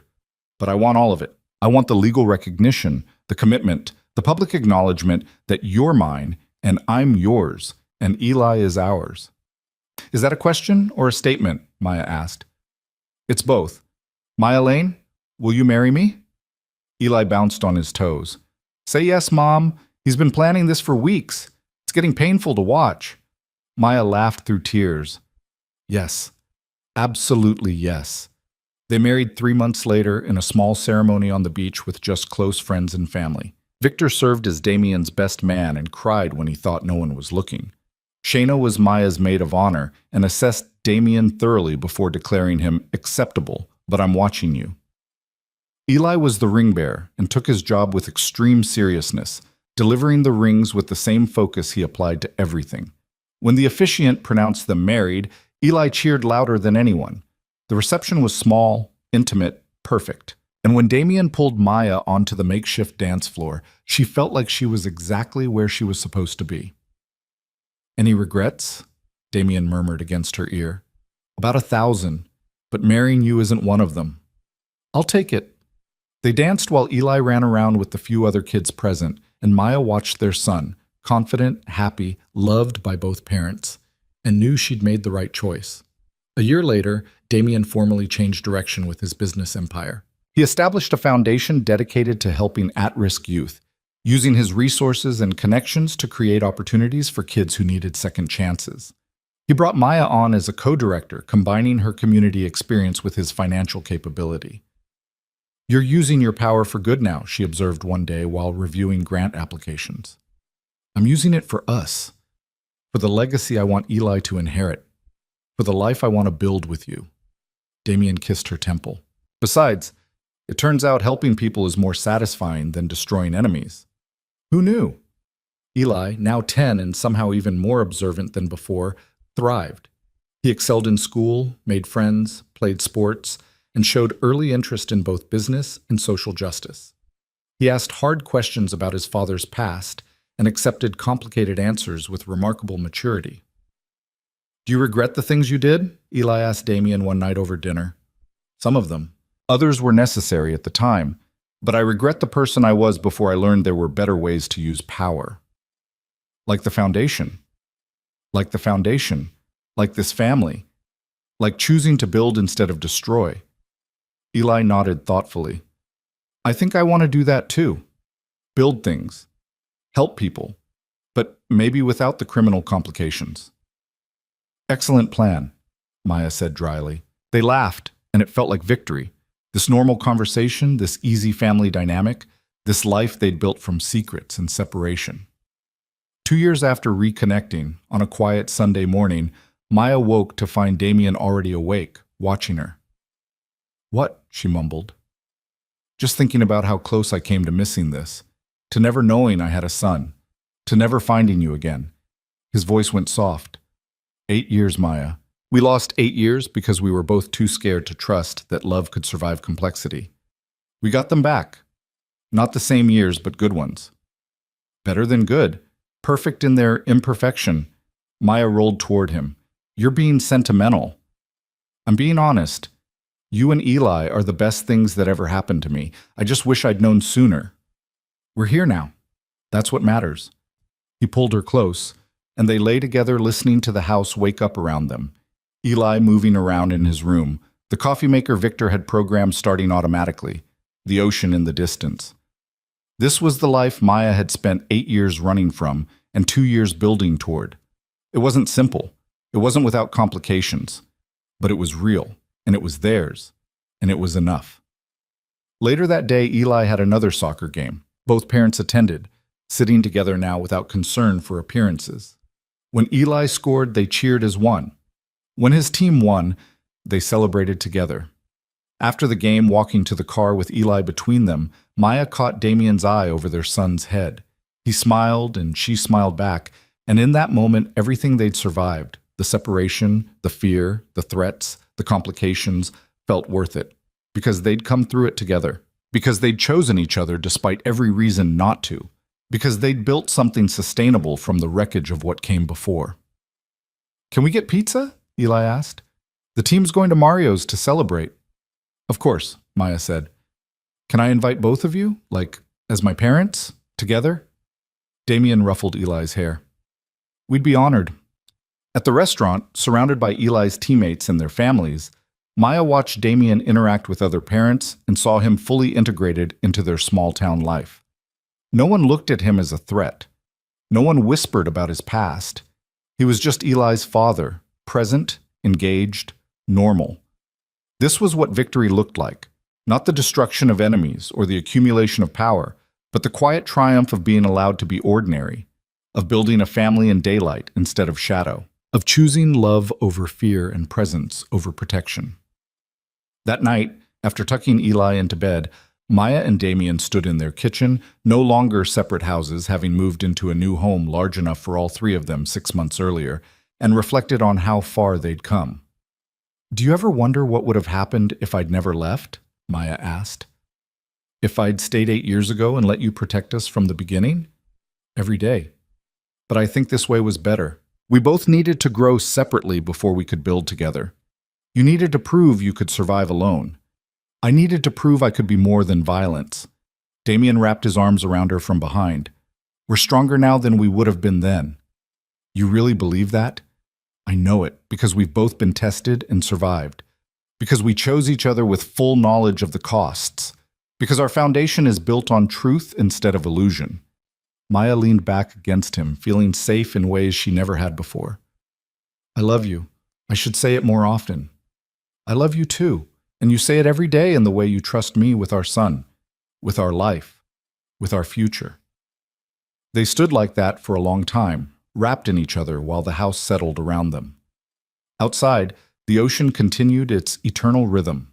Inside, a family, fractured and reformed, tested and proven, stood together in the home they'd built from impossible choices and unexpected grace.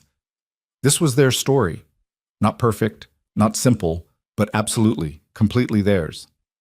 And when Eli eventually asked, years later, how his parents had managed to make it work despite everything against them, Maya would tell him the truth, that love wasn't about avoiding complexity, but about choosing to face it together. That family wasn't about perfection, but about presence. That sometimes the greatest victories came not from destroying what threatened you, but from building something strong enough to withstand it. And Damien would add that some loves were worth fighting for, even when fighting meant patience instead of force, trust instead of control, and partnership instead of protection. Together, they'd built a life that proved both truths could coexist, that power could be tempered with gentleness, that danger could be balanced with safety, and that two people brave enough to try could create something extraordinary from the ruins of what almost destroyed them. The storm that brought Eli into the world had passed years ago, but the family born in that chaos had weathered every storm since, and would weather every storm to come, because they'd learned the most important lesson of all, that staying wasn't weakness, that presence wasn't surrender, that choosing each other every single day was the bravest thing any of them could do. And they'd keep choosing each other for all the years ahead, building their legacy not in shadow, but in light. Together, always together, exactly as they were meant to be.